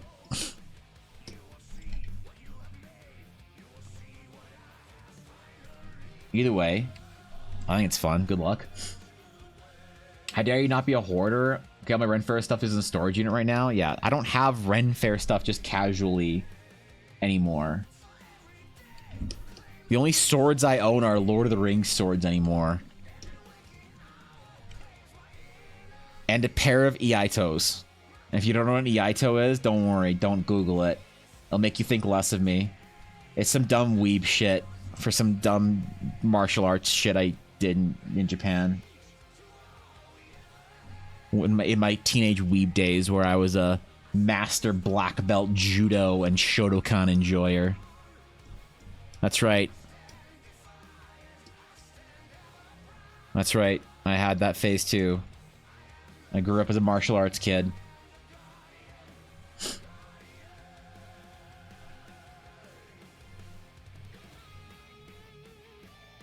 Cosplay as a Star Trek officer? Yeah. I don't think I want to own a Star Trek bridge, like, whatever, or a Star Trek uniform in general. I just don't think I should. I think that might be a like too far down the hole of depravity for me. Trekkies are a whole different thing. They got their whole own problems and, you know, Not many solutions for it. Je parlais Francis en petit pot. Je étudie Francis pour trois ans et mon grand Paris est de France. Ah, yes. You'll do fine in Quebec. Yes, you'll do fine in Quebec. You'll do fine.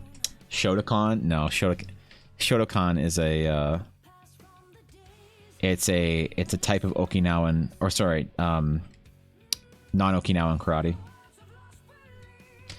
The two big forms of competitive kumite karate are Shotokan and Kyokushin.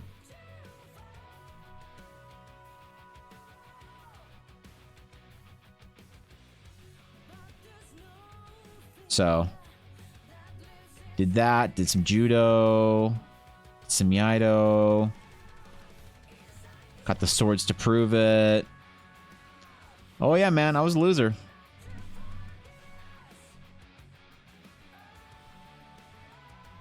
Still am. But that's okay. Perfect pronunciation. Listen, man, I don't... When people bring different fucking made-up, non-existent, irrelevant languages into my chat, I have no... I'm not one of those people that's just like, oh, I don't want to read that French word because I don't want to mispronounce it. Dude, I'll pronounce it properly, alright? The fucking American way. Even though I'm Canadian, I'll still speak American. You know? Like, get out of here.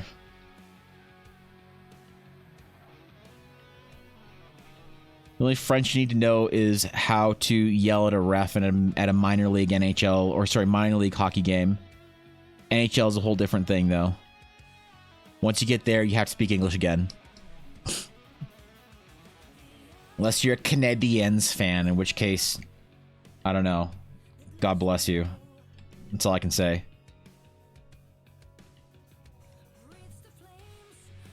You're doing your best.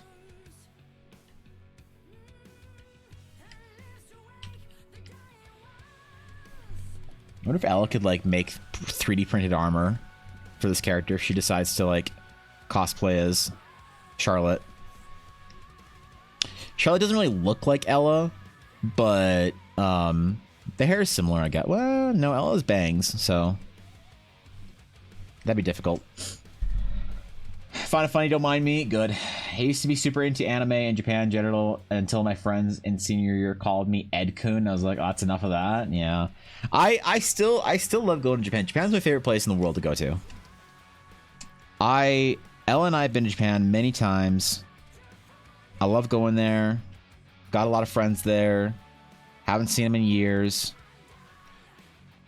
It's been a while since I've been to Japan.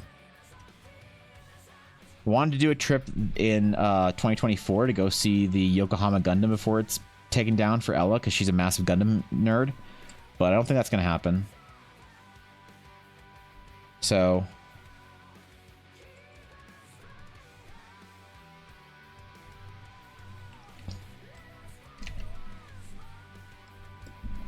I do have a rule, though. I will never speak Japanese on stream. I will never lower myself to that clip. You'll never clip me unless I'm like unless there's like a small chance that I like stream with like a friend or whatever. So I have some like Japanese streamer friends, but like that's the only time I could ever think of ever lowering myself to speaking Japanese on stream and farming the most embarrassing fucking shameful clips of my life.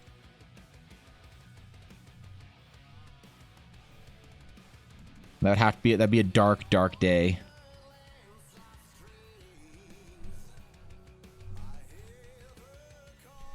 But I do love that place. I love it. They're taking down the giant Gundam. They're taking down one of them. So Nick, the one in Odaiba, the unicorn, they're not taking down. That one's permanent. It's at Gundam base Tokyo. The Yokohama Gundam that like walks, they're taking that one down.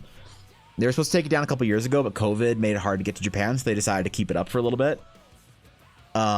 Which is awesome of them. And they're taking it down in like March, I think, of 2024. So Ella really wanted to see it before it was taken down, but Japan's expensive now. It's expensive to go to. Like, plane tickets are fucking brutal. The yen is at its lowest, like, ever. So, buying yen right now is super, super good. But things just didn't work out quite that way, which kind of sucks, but that's the way it is, man. That's the way she goes in life sometimes. Sometimes you get it, sometimes you get got.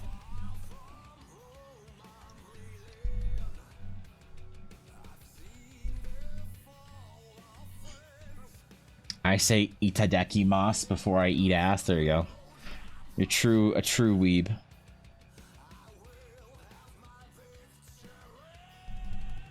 Nothing like a little itadakimasu with the boys.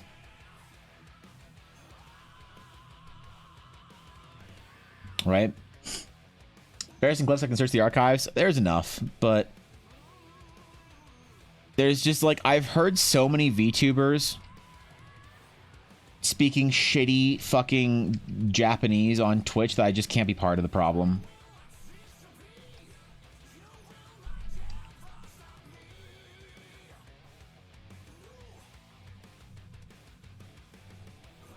Nothing like going to a new VTuber's channel, hitting follow and hearing some obviously white dude just be like, "Oh, arigato gozaimasu," and you're like, stop. Stop. Just because you're an anime boy on the internet doesn't mean you have to try. Stop. I can't do it. Yeah, I'm planning to learn how to speak Japanese so I can teach English there. Dude, you're 27. You don't have a degree in anything. You're not doing shit. You're going to continue to play fucking Honkai Star Rail because that's the only thing you know how to do in life. Cut it out. You're never going to go to Japan. You're never going to meet a cute waifu cat girl. You're never going to be interesting to Japanese chicks. Go to the gym, brush your teeth, and stop watching anime. You'll be happier this way. I'm kidding. Relax, guys. Relax. Imagine watching anime so cringe could be me. 1 season a day? Crazy? Yeah, that's rough, dude. Nothing wrong with being a weeb, alright? Nothing wrong with being a weeb. As long as you are self-aware. Have you seen the new epics for SOD? They're strong. I've only seen the sword from BFD. That's about it, Thorkin. I saw that you can tame wyverns now as hunters. That's pretty cool. There's like a quest or whatever to discover. Yep, Blizzard. Got it. Go to the gym, brush your teeth, and stop watching anime. What else do you need to say to the weebs, man? Look, I am of the weebs. I've like dude, I've had conversations with friends that are just like, oh, hey man, like you go to Japan like pretty often, right? And like back when I was in like university in like my early 20s and I was working as a graphic designer, I did. I'd be like, yeah, man. They're like, oh, can I come with you sometime? I'm like, I don't know, man. Like, sure, maybe. Like, I don't know. They're like, yeah, I just really want to try and find like a Japanese girl. I don't think like Western girls like me. So I just really want to find like a Japanese girl. I'm like, bro, you're overweight, which is an absolute sin in Japan. You don't speak any Japanese except the shit you've learned from watching Sword Art Online. You play way too many video games to be an impressive individual in the eyes of the fucking Ginza beauty you want to find. Like, stop.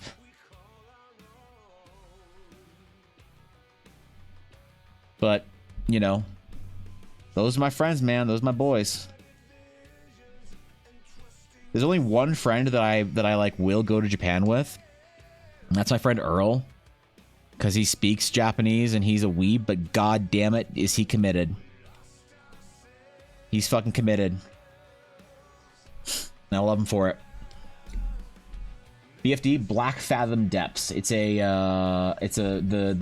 dungeon they converted to a raid for Season of Discovery. I asked earlier, but I might have missed your response. Do you make a decision about Mulligan 3 mods? Do you want more recommendations? I haven't yet. I looked at a bunch of the ones you and Ashy recommended. And they seem really good. I'm just wondering if there's anything else I need before because it's like I don't want to start the game and then like have to like restart if I find better mods. But you know, I added them to my like list, and I went through Mod Nexus for a little while, but I didn't see much that was useful in there, to be honest. It seems like is Baldur's Gate even like modded yet, like properly? Good idea. Hear me out. Don't go to the gym. Still brush your teeth because that's gross. You don't order pizza. Get some new high hip energy drinks and watch anime for 10 hours straight. If that's what you want to do, I will fucking die for your ability to do that. Absolutely. You be overweight in Japan as long as you fight other overweight guys and restructure your entire life around sumo. That's true. I like dude, it's so weird like being a fat dude in Japan, because I was like going to Japan when I was like a lot bigger. People don't like you because of it. I would hear I would hear people talk about my weight in Japanese, not knowing I can speak Japanese. They'd be like, "Oh my god, that foreigner is so fat." Like how do you? They weren't even like mad. They were just confused. They're like, "How do you become that fat? Is he a sumo? His hair doesn't look like sumo. Maybe he used to be sumo. Maybe he's just a fat American. How do Americans get that fat?" I'm like, "I'm Canadian, bitch." No, they get you, man. There's a lot of people in Japanese culture that do not like you if you're overweight. Unless you dress really well. And they kind of don't care as much. If you dress like sort of like businessy, they don't give a shit again. If I like show up in like a nice collar and like good pants and shit or whatever with like a decent bag, never overheard anybody talk shit about me ever. But if I was like walking around like Shibuya in a t-shirt or whatever, I'm just on the train, I'd overhear people talking about me.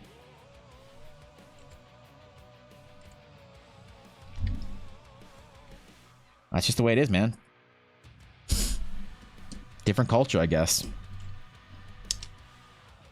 There's a craftable epic for each profession. It's bind on creation. They're all bis. Do you have any questions attached to them? Or they do have questions attached to them? Really? Because I wasn't gonna go blacksmithing. Maybe I should actually. No official modding sport yet, but Nexus Mods is where the community gathered, as far as I can tell. But I mean that there's just like not like a lot there, is there? So far. Be called fat and American? No, I didn't mind it. Like people, everyone I met assumed I was American. Cause like, why wouldn't you? You know?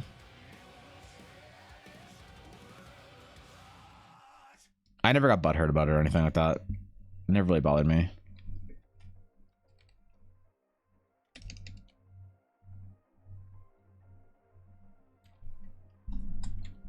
So, whatever. I never really had that many bad experiences in Japan for being a foreigner or anything like that. People are sometimes like awkward about it, especially if you go to smaller areas. But that's about it. That's about it, man.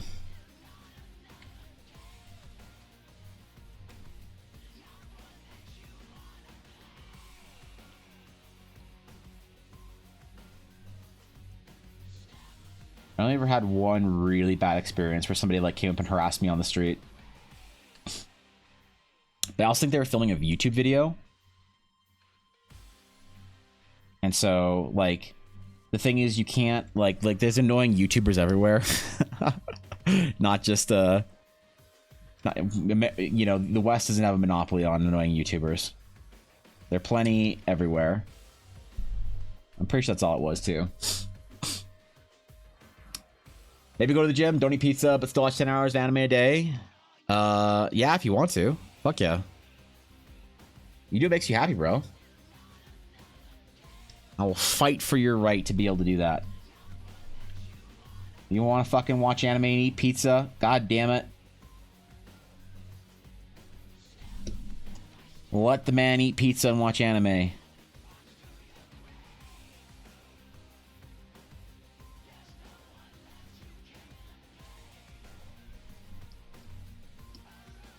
Alright. Alright. I think we might actually finish this today. I'm kind of hoping anyway. I think it's hilarious how oblivious some Americans are to how the rest of the world looks at us. I have a very close group of British friends and they talk about it all the time. Yeah, I mean that's you're gonna have that anywhere, right? You know, I don't know. I always feel like it's kind of this weird thing. Like I'm always like jokingly like there's nothing I like better, and people who've been here long enough kind of know this. There's nothing I like better than kind of being like way too pro-American just to piss off the Europeans in chat every once in a while. Because it's funny. But yeah, it's not just America. It's also like Canada and the West in general.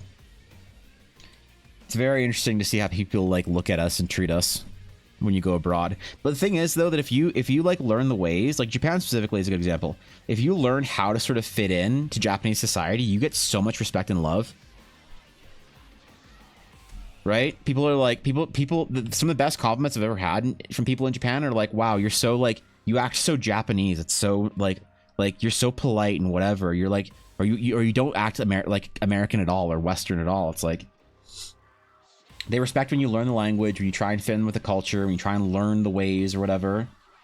And they're more willing to be open with you like that if you can learn how to sort of interact in that way. That's how you make friends and meet people and stuff in different parts of the world. You just figure out what the culture is, where you are, and see how you can fit into that culture as best as possible. Because like being like loud, individualistic, and like, you know, whatever is like in Canada and the US, it's like cool. You know, you're just like a big personality or whatever. But it's not cool in a lot of places in the world, and you got to like figure that out. I'm like way more quiet and reserved when I'm in Tokyo or anywhere else in Japan than I am in like out with my friends in the US. It's like massive. Rather be assumed a different nationality than an American. I feel like the way they assume Americans because they did something rude or wrong. Man, maybe. Yeah, I don't know. I think a lot. You know what, Ed? You know what the main way people as far as like my experience with like Japanese friends and like being out with Japanese people and getting to know Japanese people, specifically, the main way that they identify your nationality is how you dress. Right? That's the main way. And it's so funny. It's like, oh, that guy looks European. But it's either American business or European. Right? That's the main way. Like, oh, that guy must be British or French. Or like, oh, that guy's obviously American. Or like, oh, that guy's a businessman. Oh, wow. You know, at that point in time, it doesn't matter what your nationality is. If you're a businessman, you're in Japan, you must be like a big deal. I wonder what company he works for. Ooh, he looks so professional. You want to be treated really well? Dress like you're going to like an important office meeting or whatever. Like dress like business formal, like suit, tie, whatever, and go for dinner or go for lunch in Ginza. People treat you so well. Like, oh, I bet he's some executive at like some tech company or some like a finance company. Ooh, yes, sir. You're like, all right. But 4,000 overall, but 800 that have been updated in the past month. I don't know if that's a lot or not in mods. I just mean a lot of mods that like change something really like between playthroughs of the game, you know, not just like add something small here, like add organization. I don't want a lot of organization mods, Garth. I don't want mods that like change up what happens in the game a little bit if I can find some, but can't eat the pizza if I want to get fit and attract the Japanese e-girls. That's true. It's true. They really don't like fat dudes. Listen, man. As a fat dude, I've had to sit through a lot of those comments and conversations. I know they really don't like fat dudes. That's like the main thing.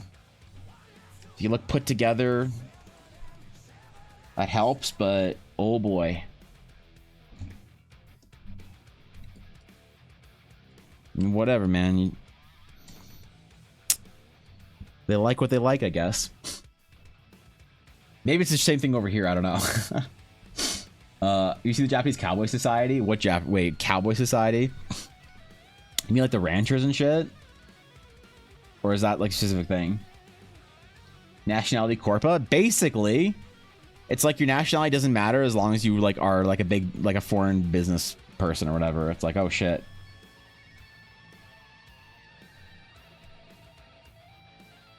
Must be nice to him. I bet he works at a nice company. And you're like, okay.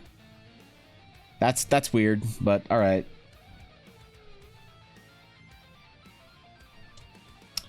Also, keep in mind my experiences. Your experience may vary, obviously. Probably will vary.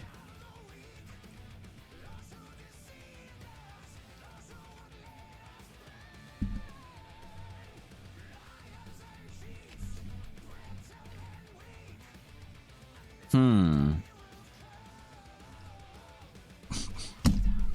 if Astral Knight armor should be more bulky.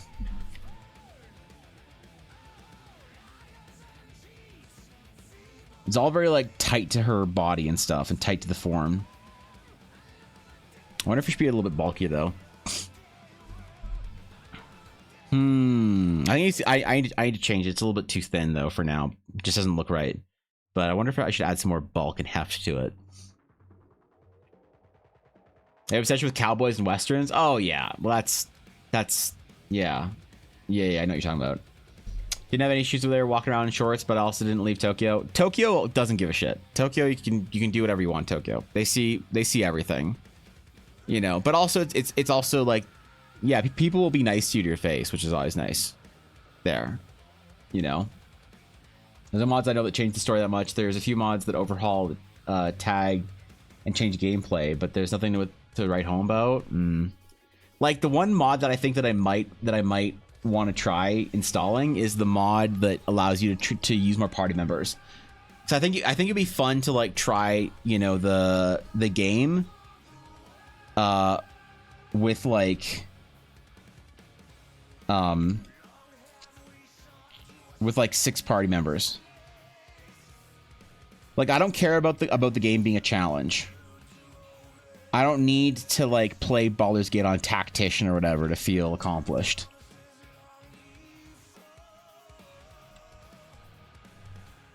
You know what I mean?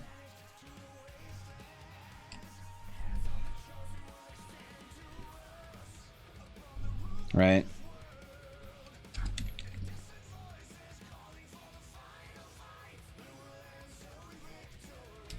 Let me move some of these around a little bit.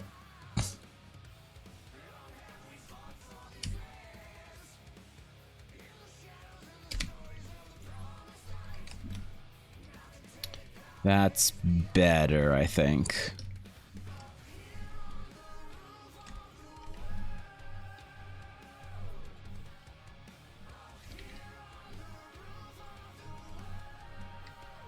Yeah, that's better.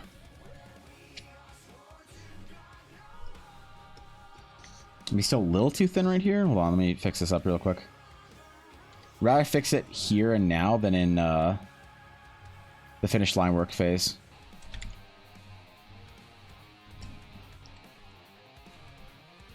I think that's better.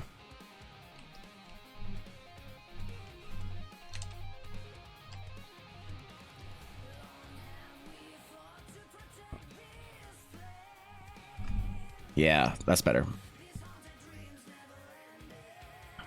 Okay, cool. Cool. All right, I'll be right back. I'm gonna grab a quick water. It's dry as hell here, man. And it snowed yesterday. Oh, it's snowing right now. Oh my god, it's blizzarding right now. What the fuck? I didn't look out the window for the last 2 hours. No, Ella's out of the house. I hope she's okay. So I'm gonna go get some water, because, you know, if you don't live somewhere where it snows, it gets dry when it snows.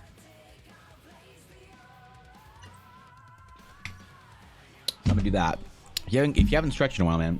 You haven't stretched, bro. Okay, BB.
All right, we're back. I made me mint tea.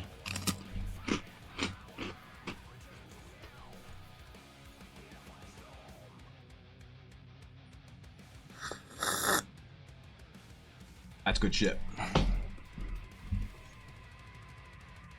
Ella and I bought one of those hot water dispensers, those Japanese hot water dispensers that like keeps your water hot all the time. So you just push button and it dispenses hot water.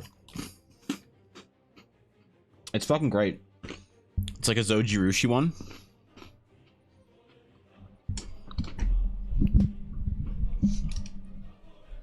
So it just always has, we just always have hot water whenever we want. It's pretty good. Had a little to the right. I want to read the text. Oh, I'm sorry, Colin. Here's what we have so far for the class. Oops. Astral Knight class, half caster, D10 hit die, AC 12 plus proficiency bonus. Thank you, Viddy. Requires Astral Steel Blade to use weapon powers. We haven't like really gone over their rune slots and how they use their weapon powers. They have sense weapon, so you can always detect where their weapon is. Weapon spells, they can do things like extra damage, ignore armor, astral damage type, conversion, cone, explosion, strike, ultimate, throw weapon and return, reaction parry for attacks and spells. They can actually parry and reflect spells. Attack spirits and ignore resistances. Dancing rune weapon from World of Warcraft, range melee attack. Debuffs, arrow style attack augments from like Arcane Archer and shit like that. Enhancement spells, they can enhance themselves. They get the astral shield. Like the Sage has maybe some movement, some kind of an aura. We don't know actually. It's a whole thing yet. We haven't figured out the astral Sage exactly either, so we don't know how the shield would work. The more party members one recommends is a high recommend for me. Makes it a bit unbalanced, so you get to see more the writing and quest hooks. That's kind of what I care about. You know? You should do it on the hardest difficulty to get the unique golden D20 to use in game. Is that a thing? Do you have to beat the game on the hardest difficulty to get that, or what? How do you get the golden D20?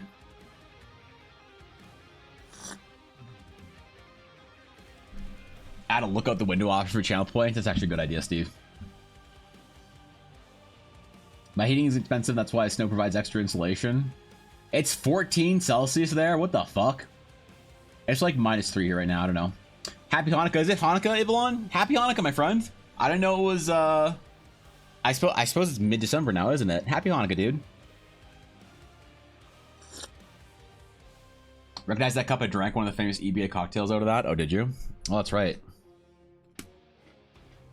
Not a big fan of proficiency bonus in general. I like the idea of it being just a static scaling bonus with level. I like it because it's easy, Ivalon. Beat the game on Iron Man mode, hardest difficulty plus 1 save slot. No save scumming. Really? And you get a D20, a fancy D20 for that. That's something I am never gonna do.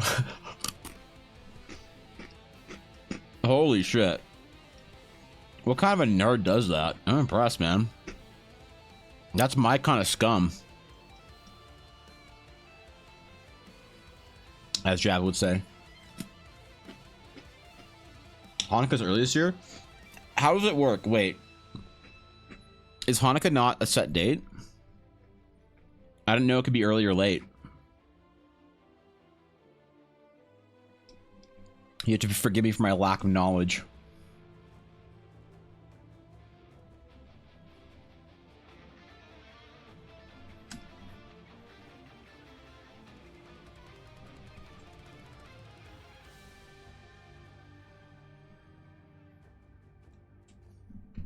Just over 300 people have done it so far from what Lorian said. Really? Only 300 people have beat on Iron Man. What the fuck?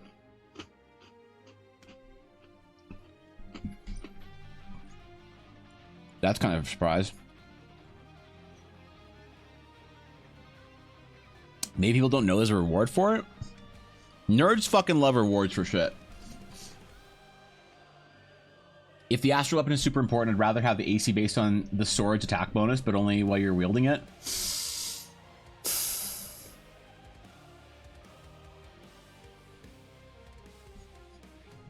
Let's see. Would that work? Because I like that idea. Let's see if it would work. Let's test it, everyone. D&D 5e proficiency bonus. So your proficiency bonus goes up as you increase. Let's see. So what level is your proficiency bonus at? So +2 until level 3, then or 4. Then it's 3 through level 8, then 4, then 5, then 6. So if we do 12 plus proficiency bonus, that sets your AC at level 1 to 4 at AC 14. 15 to 8, 16 to 12, 17 to 16, and AC 18 to 20.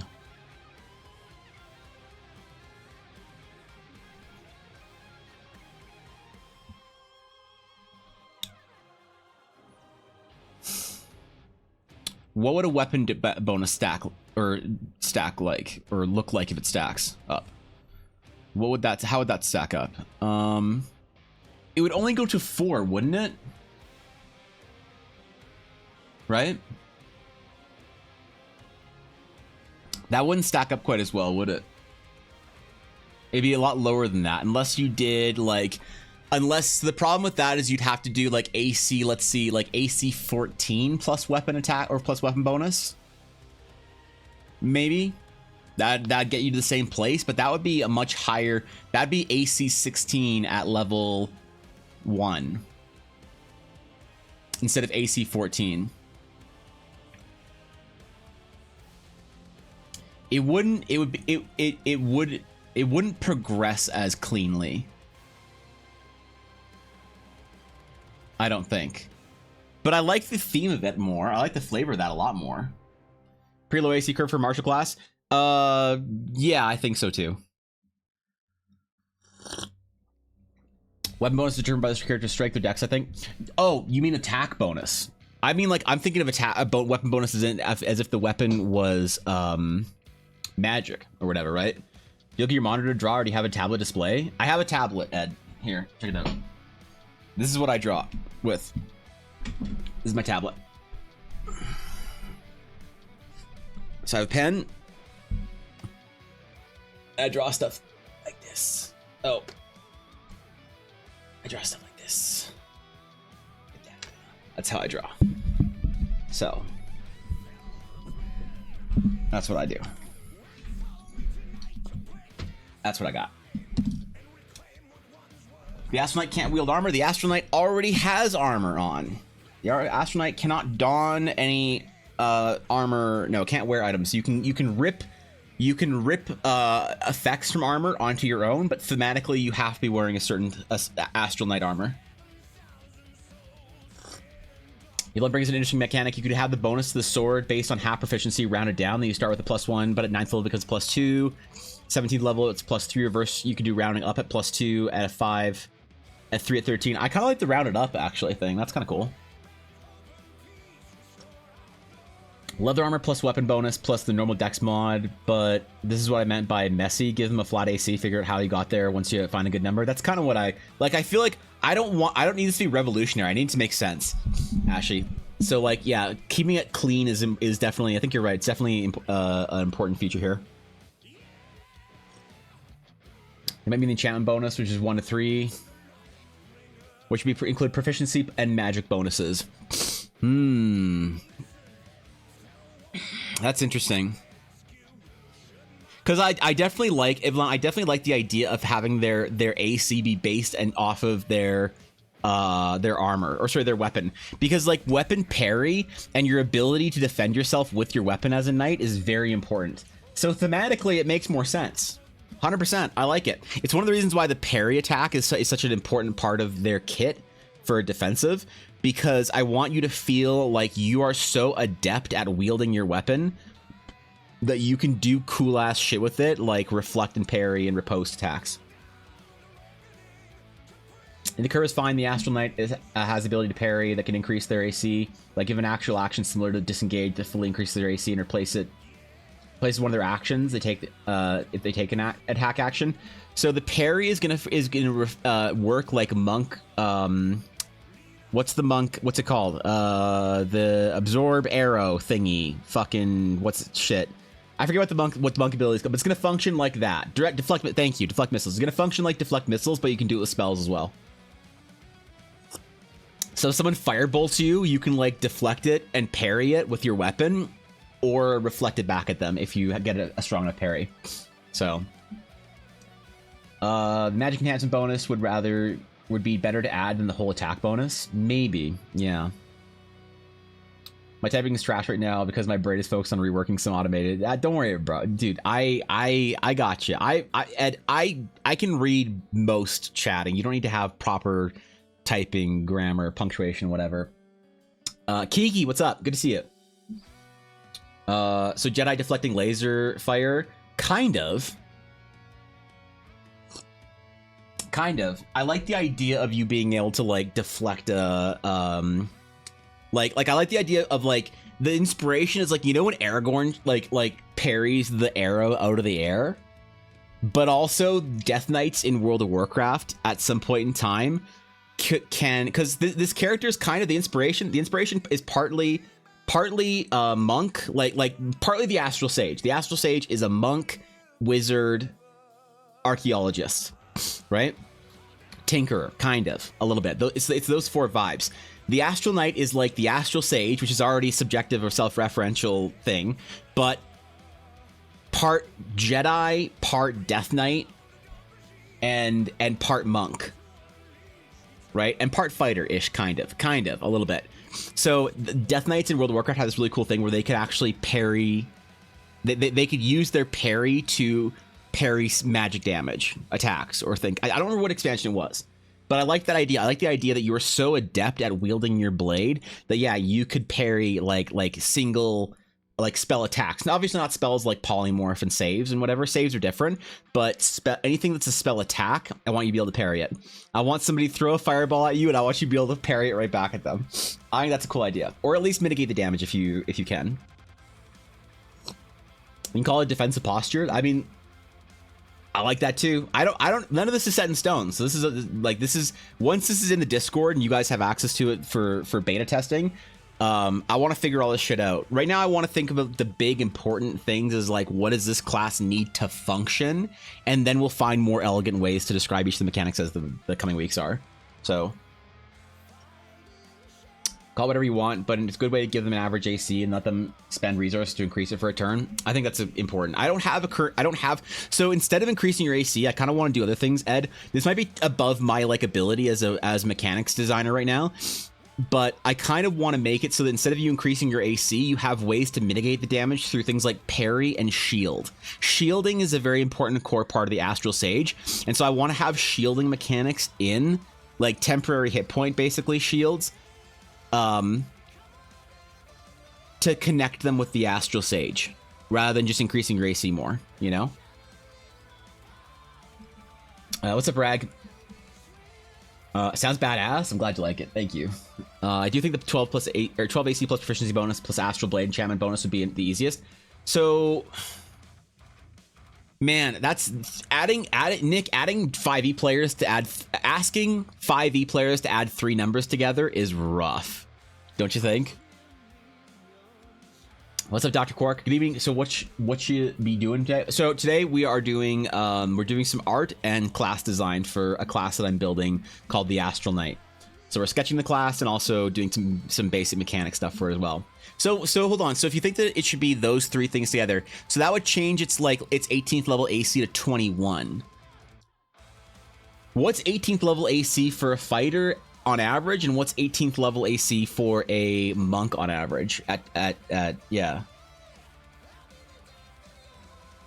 I'm trying to balance it somewhere in between there. The Astral Knight is not supposed to be a main tank. It's not supposed to be your it's supposed to be a frontline like character, but it's supposed to feel more like a monk in as far as squishiness than a fighter. I don't want to compete with your fighter paladin barbarian slot. We like the idea that they're not supposed to not get hit, but more being able to mitigate the hit, take it and turn it back to the attacker. I think that's like part of the whole mastery of the blade type thing that I want to do. We barely added 2 numbers together. Martial attack rolls are rough, man. I know, it's numbers in D&D are rough, bro. Let's just not ask 5e players to add more than 2 numbers together. Actually, don't like parrying. You don't want your blade to get hit, or to get it hit to damage the weapon. You can make it the blade takes little damage. That's assuming that you're using like a regular steel blade. This is astral steel, Rag. This is a whole different thing. This is not your average. This is more like you're using a magic weapon. All right, like I understand the whole idea of you don't want to parry and whatever. Like there's all sorts of HEMA and like martial sort of like compendiums to describe how to properly deflect damage with a bladed weapon. That yes, you don't ever want to like direct edge on edge parry, but we're not worried about that because it's a magic weapon. So we're thinking more about theme. So fighter would be 18 to 22, monk would be probably 18 to 20. So we'd be on the lower end then, I think, at 18 AC at level 20, right? Yo, thank you, Dead Deo, for the follow. I appreciate it. Welcome. Good to have you, dude. Oh, and Claw, likewise. Thank you for the follow as well. Welcome, both of you. Honored to have you. Monk goes for 10 plus Dex plus Wiz. Yeah, and so that's why I was thinking that, like, we could do, like, strength plus charisma or something for the Astral Knight, but I think honestly Vidi had it's so elegant to say 12 plus proficiency, you know. Port side effect: beware of a lot of monsters have additional effects automatically happen when successful attack. That's true.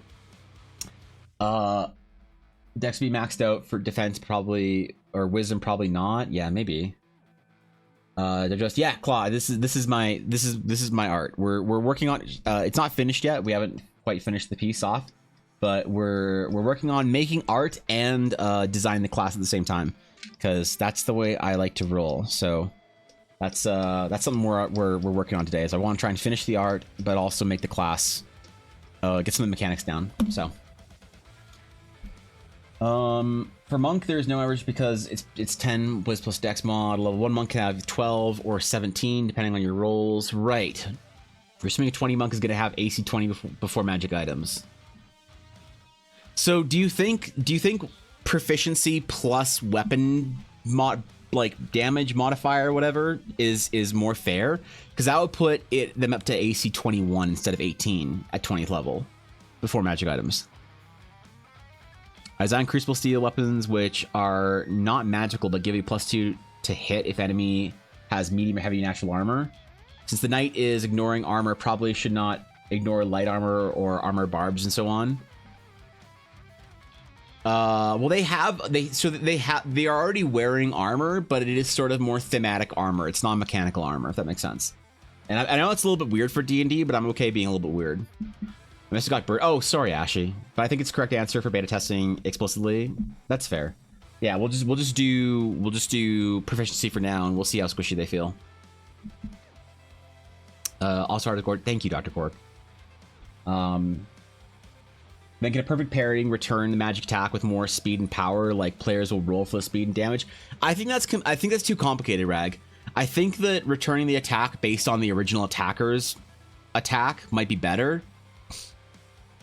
But I don't know. Maybe it is more thematic if they can make an attack like an attack roll or whatever. Like they make a ranged attack with whatever the thing is. But how would you divide that out?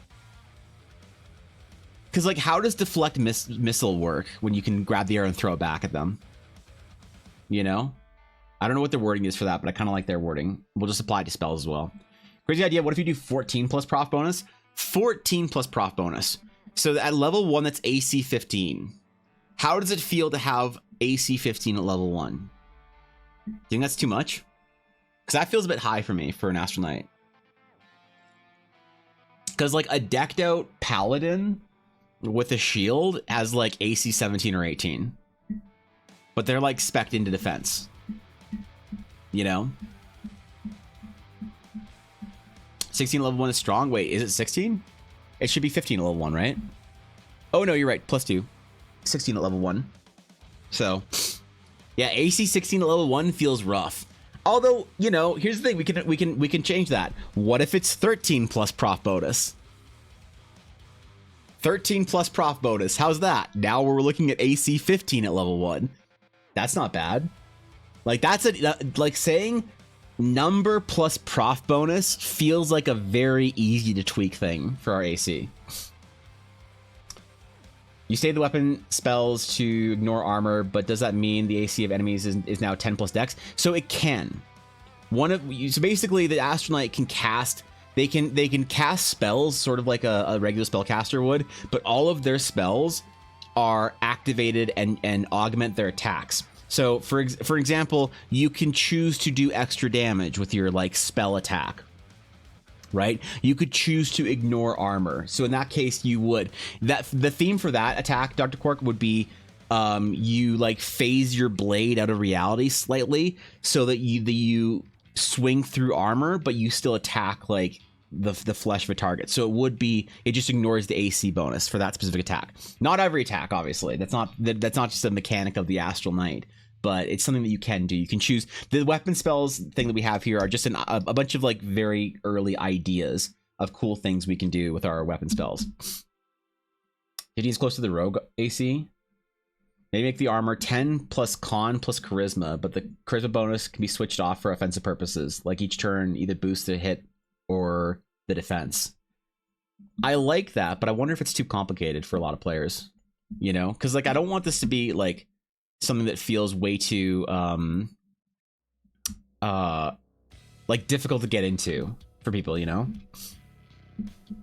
You should go with 20 plus proficiency. So let's see. So at level 1, that'd be AC 22. That seems fair, Blaze. You know what? Here's the thing. If you have a Sunstone Crumb, you can start with AC 20 plus prof bonus. That's what we'll say. We'll make the class pay to win. Flat number plus prof is super easy. I just personally don't like proficiency as an overall mechanic in D&D, so I was looking for a cooler way to express it while still keeping it in there, so I land on attack bonus, which I still agree. I think Avalon, I like the theme of that way more. If we can find a mechanical way to make it work, that's then great. But I think proficiency plus flat numbers is the most elegant. But I definitely agree with you that there's something that I don't like about that I like the idea of tying it to your weapon damage somehow. It would just have to be like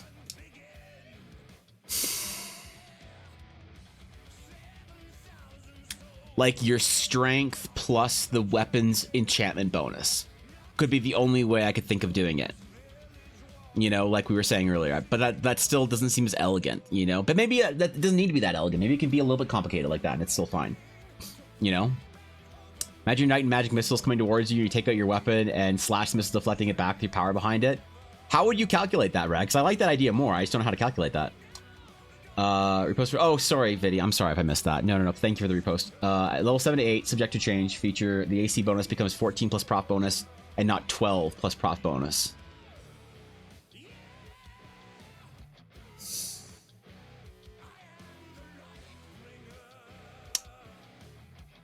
That removes the elegance of it to me, Viddy. What do you think? Keep their AC super simple, but give them options to play with it, like Eldritch Invocations. 10 plus half level, minimum 1 plus prof. If we're gonna add in a second number like that, Cobalt, I want it to be. I like the idea of being tied to strength or your offensive ability somehow. You know, not just like half level or whatever. A paladin from campaign did level 1, or I did from level 1, ended with 22 AC on 14. That's pretty good. 22's tanky. They can spend a rune slot on defender enchantment for malleable plus 2 AC. You can forego the bonus to instead increase your attack rolls by the amount until the start of your next turn. So I wonder if auras or stances would be a good way of handling that, Ashy. Like, could we rework that in a way that makes sense in an aura or a stance, you know, like a fighting style? 15 isn't too big in my opinion. You can be a turtle wizard with 17 AC at level 1 while wearing a toga. I'm not worried about what you can be. I'm worried about what the average is. You can be all sorts of crazy shit at level 1 and have crazy AC. I'm thinking about the average experience, you know? First year Astral Knight cannot wear armor, can they? Since I can go play at a level 1 for AC 18, you can't wear additional armor. The Astral Knight is whatever their armor bonus is that grows that we're talking about. That is a replacement for armor. So the Astral Knight cannot wear armor. They're wearing armor thematically. Astral Knights thematically, part of their order, they wear Astral Steel gauntlets and they wear Astral Steel sabatons, and that's it. And they use their proficiency, so I want them to feel somewhere in between knights and monks. I know it's a bit of a weird thing to try and like get across to like through to communicate through D&D mechanics, but it's the theme of the class is more important to me than the mechanics of working out in feeling comfortable in D&D, for example. You know, that's like, it's a bit, yeah, I don't know, it's a bit weird, but that's where we're at right now. No idea, but I kind of keep going back to it. What if they had low AC but can use a reaction to half the damage of an attack? Since you only get one reaction per turn, they would be super tanky, but they would be able to survive offhand attacks.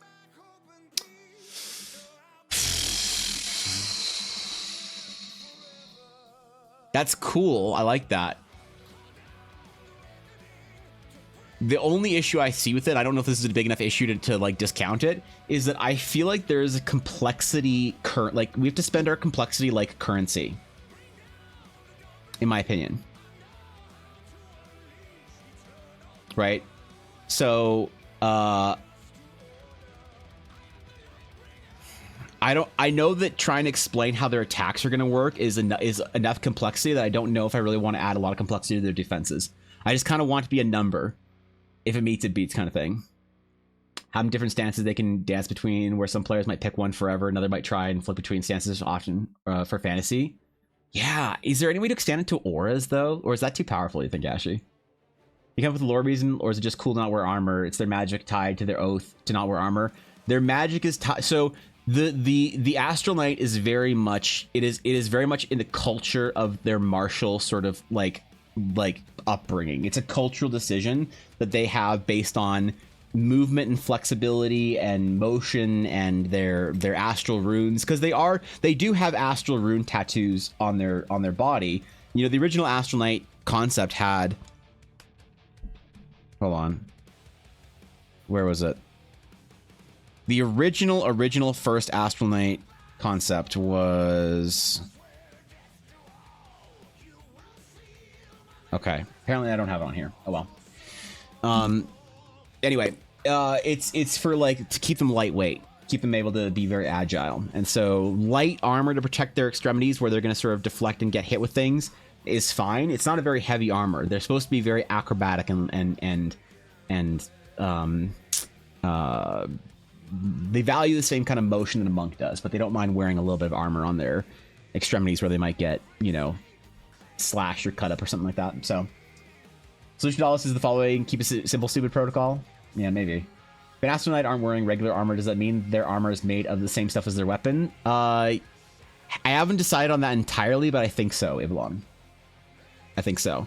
I think that their armor is maybe made of some sort of like a lesser alloy, because I want their weapon, the astral steel in their weapon, to be very, very important from a storytelling perspective.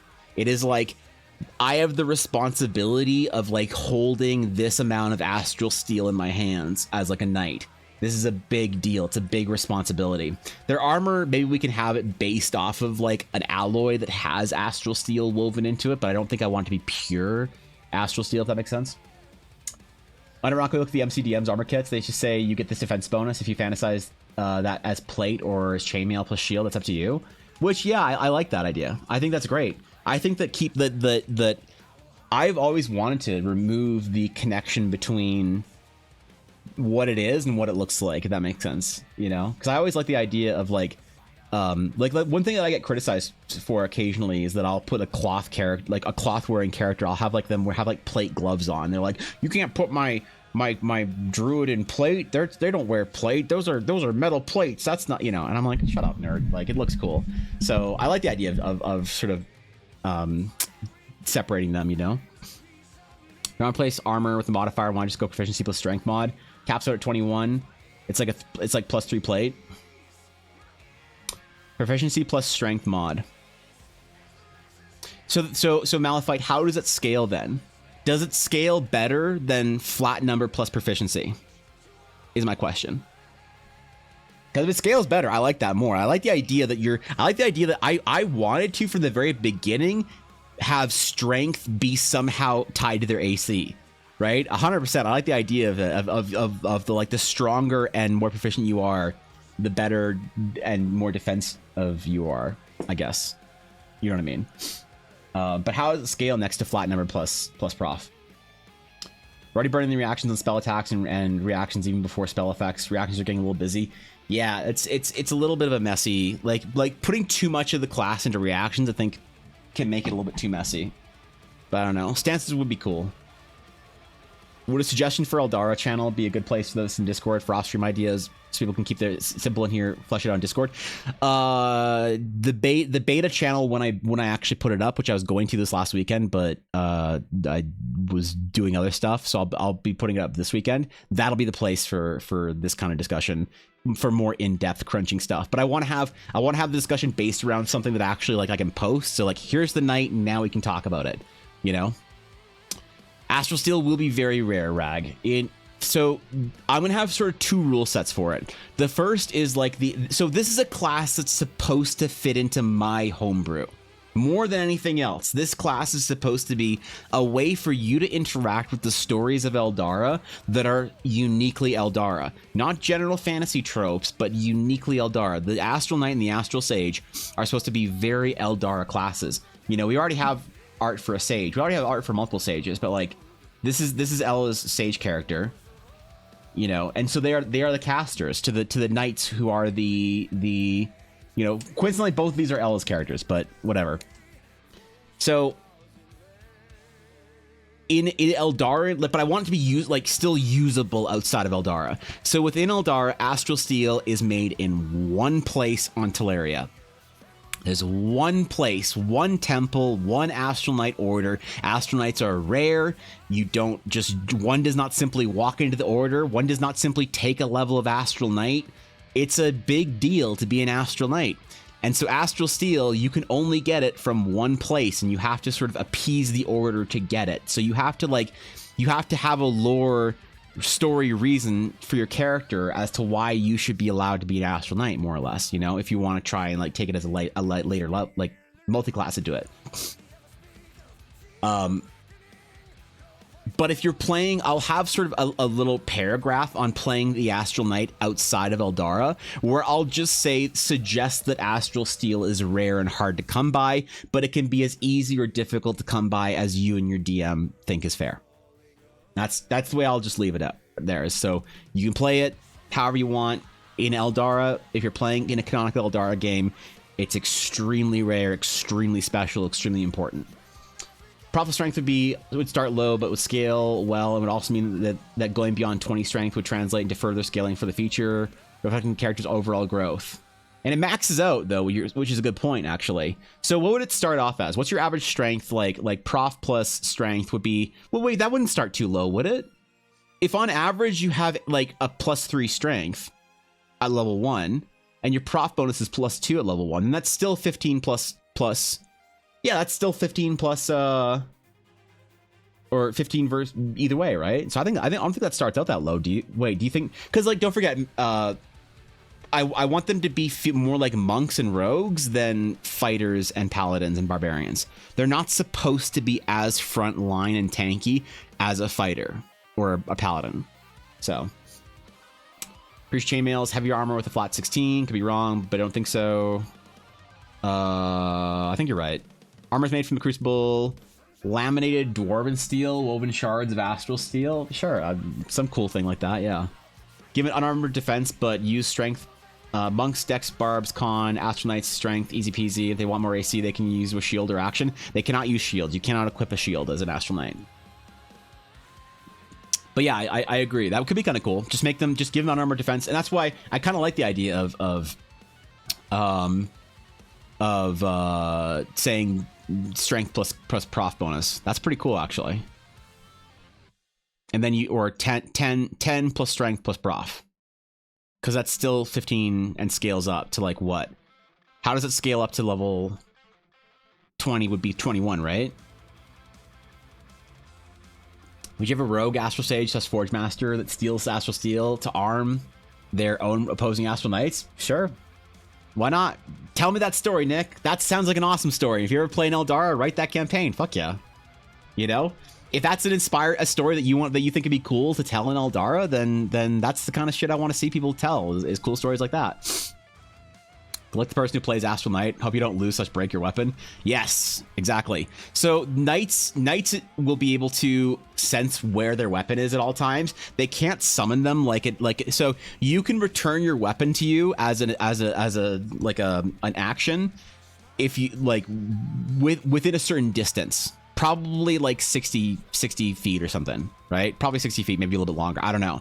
So you can return your weapon to you. You can Mjolnir it to you. Or you always know where your weapon is. You can know where like what direction. You know where your fucking weapon is. If it's being carried off in, by thieving bandits in the night, you're like it's going that way, But yes, don't lose it. Don't lose it. I don't want the warlock shit where you can just summon your weapon to you. The reason I don't like that is because it removes the permanence of the physical object. It makes it more of a novelty trick thing that's just an accessory for your class rather than like I want knights to hold their astral blades and to make part of their character story. Like it's part of the narrative of the knight to like their blade is everything. To be chosen and given opportunity to become an astral knight and be given as much precious astral steel, I think that the permanence of it being a physical losable item is like very important, So I know some people might disagree with that, and that's fine, which is why I'm okay with other DMs saying like, well, you can get an astral steel weapon at any town in my world. It's just more expensive, and it's like, okay, fine. But in Eldara, no, you better not lose your weapon. At level 20, strength plus proc bonus plus 10 would be max at 21.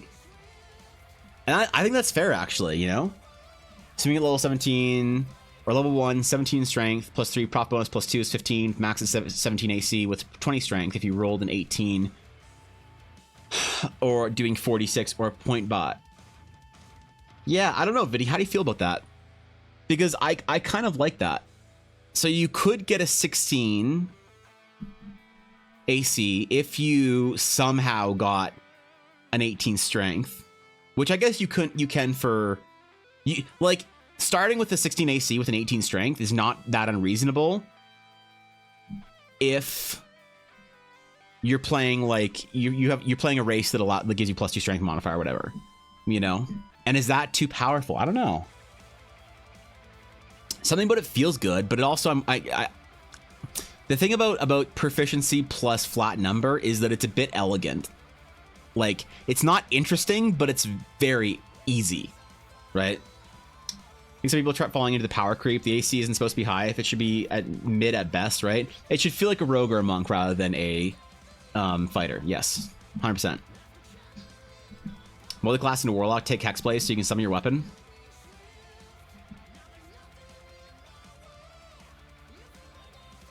There might be restrictions around that. I don't know yet, but I might make restrictions on multi-classing for these classes. Maybe not. Maybe like part of me is like, fuck it, I'll just let them do whatever they want. And it's like, I'll say in my game, in my personal game, no, you cannot multi-class an Astral Sage or an Astral Knight. You can't. You've taken an oath to your order. That's what you are, right? But let people do it. Fuck it. I guess why not?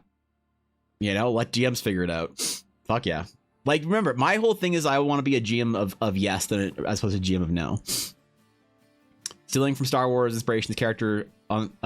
I'm an Astral Knight, but from a new age where they're rare and I need to craft my own Astral Blade. That would be cool. You just go find like an old Astral Knight temple and restart the forge and learn the old texts and go around the world finding the manuals to you could start off, Ashy, as a fighter for your first 4 or 5 levels, and then once you find all the manuals of astral steel forging and all the components, you go to the forge and you then reclass all. You take your 6th level and reclass level 1 through 5 all as Astral Knight. That'd be fucking dope.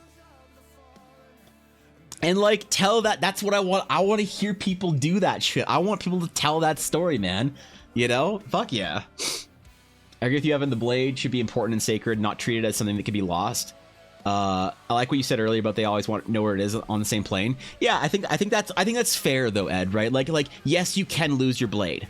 And some people, when I first said that on the very first day where we started class design, Ed, a couple people lost their fucking minds. They were like, you cannot have a player's power be tied to like a convenient disarm. What if I, as the DM, disarm them and then have a kobold run by, grab the item, use like wizard spell whatever thing to like haste on the kobold, ultra haste, runs through a portal, portals to another plane, explodes into the fucking 9 hells. Your sword's gone forever. Is my class just gonna be useless? And I'm like, yep. Yeah. That would suck.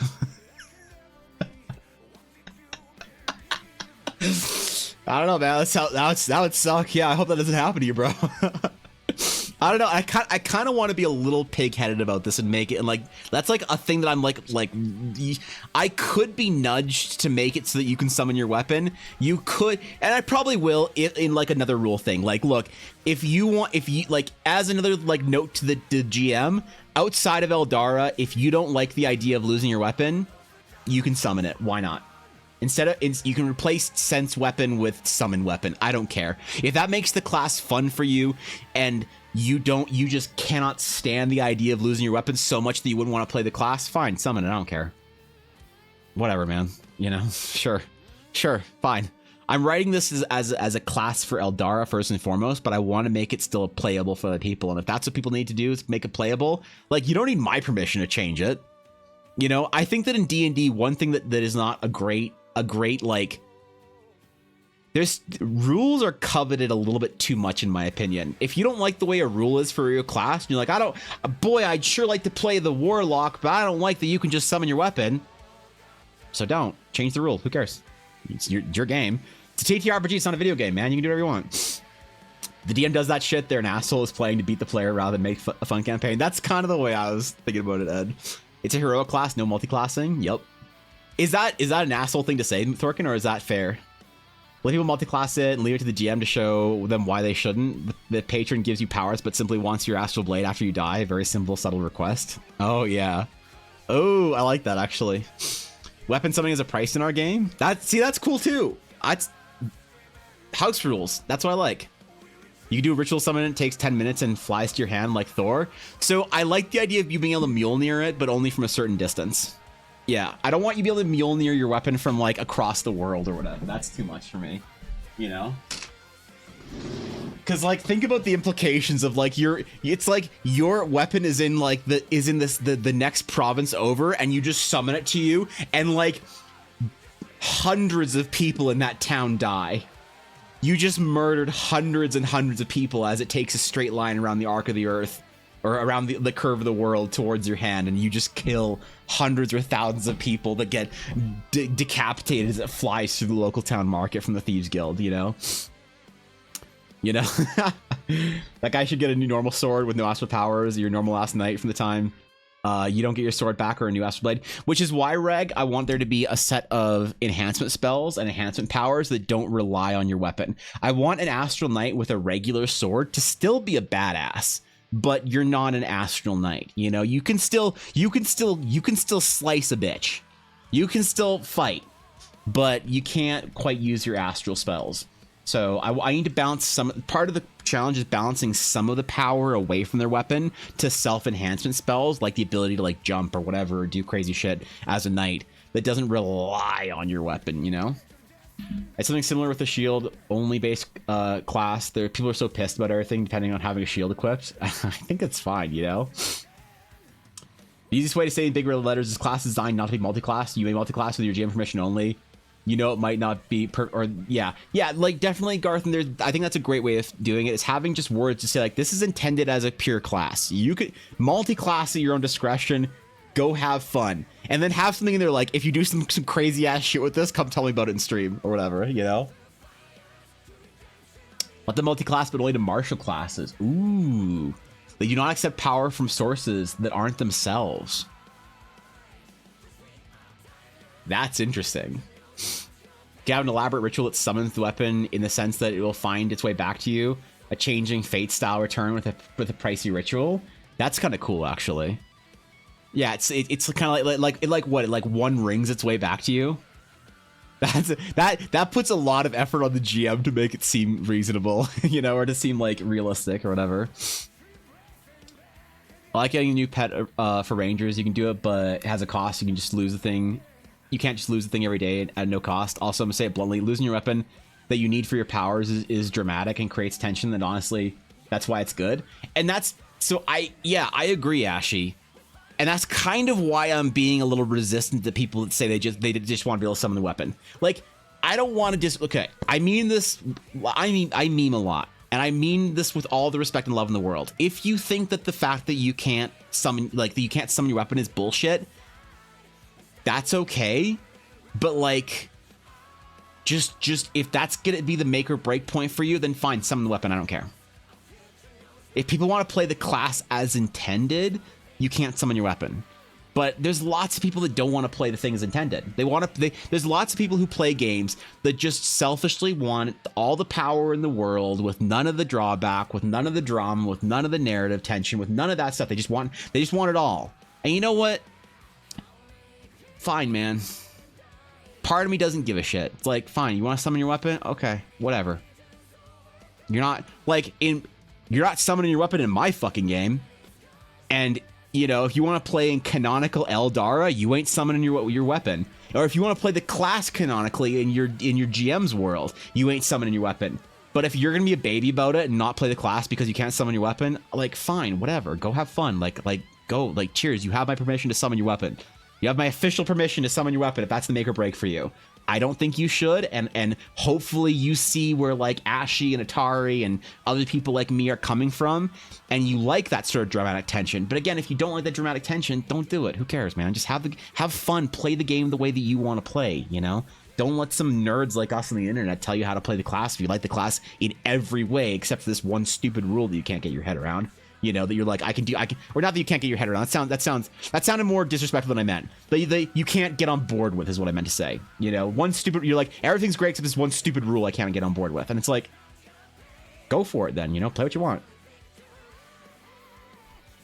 I kind of like the idea of heroic classes: Astral Knight, Death Knight, Demon Hunters, Jedi, oops, that scrolled at me, Sith, etc., since they're more tied to a specific story than a fighter or warlock. Is there a current heroic class in D&D, or would this be one of the first heroic classes made?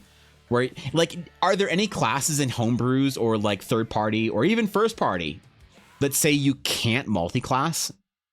I don't know if there's any examples like that. Like, there are examples in like 3.5, and I think in 4th edition that say that you can't multi-class, like from this thing. But are there any examples in 5th ed, in like popular modern 5th ed, that is like, this is a heroic class, you cannot multi-class from it? Now one will break the weapon under 10 rolls, force you to do a D100 to see if you catch it. That's devious. What's up, Sweeney? Totally off topic, but I just found out there's an Uwu app icon choice for mobile Discord. You'll need to know this. Please link it in stream topics. I will consider these. I will consider this greatly, Aduria. Please link it.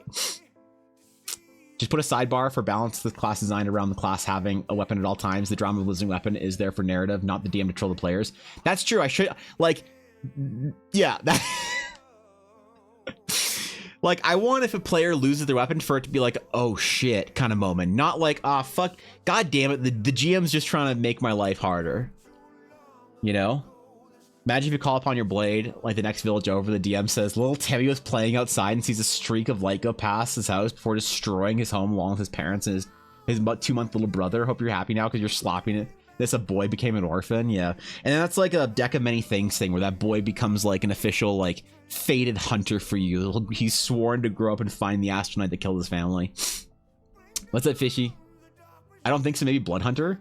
Can you multi-class Blood Hunter? I don't think there's anything that say that you can't multi-class. Really? Maybe use words like for dramatic tension, not comedic relief, rather than calling the DM a troll. Why don't I just call a DM a troll? Ashy, why are we playing? Why are you pretending a spade isn't a spade? Everyone know, you know it, I know it, everyone else would know it if I said this is not designed to the DM control you.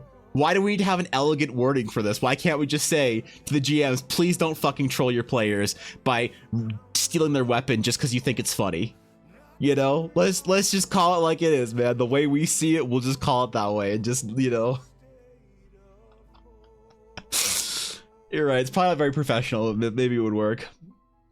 Fishlin has finally showed up from her shift. Now I can take a break. Yep. You're off, Blaze. Go back to watching anime, my friend. Aren't you back at work today, Blaze? You can multi-class Blood Hunter. Interesting. Multi-class is already a variant rule. Players just assume it's a main rule. Wait, is that true? Is multi-classing actually a variant rule and not a mainline rule? Really? Where does it say that? Because I always thought... Interesting. Huh. I thought in 5th Ed they like made it mainline. Like multi-classing is probably like supposed to be... Really? That changes everything, Ashy. That gives me so much more confidence to just say, yeah, no, fuck you, you can't multi-class. What are you talking about, idiot? Multi-classing and feats are optional rules. Probably not in 2024 book anymore.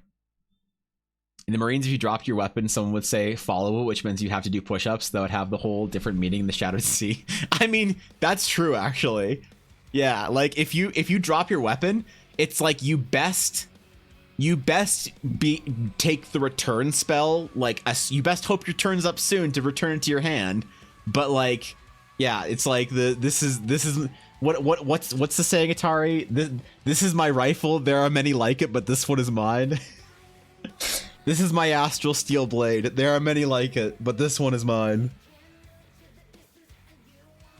Yeah, that's the way knights will go. I imagine Astral Knight loses their weapon. They just didn't really, or they're just trying really hard to pretend they didn't. And then you have the Obi-Wan catching Anakin's lightsaber moment in episode 2. Technically, 5e multiclassing is an optional rule. Really?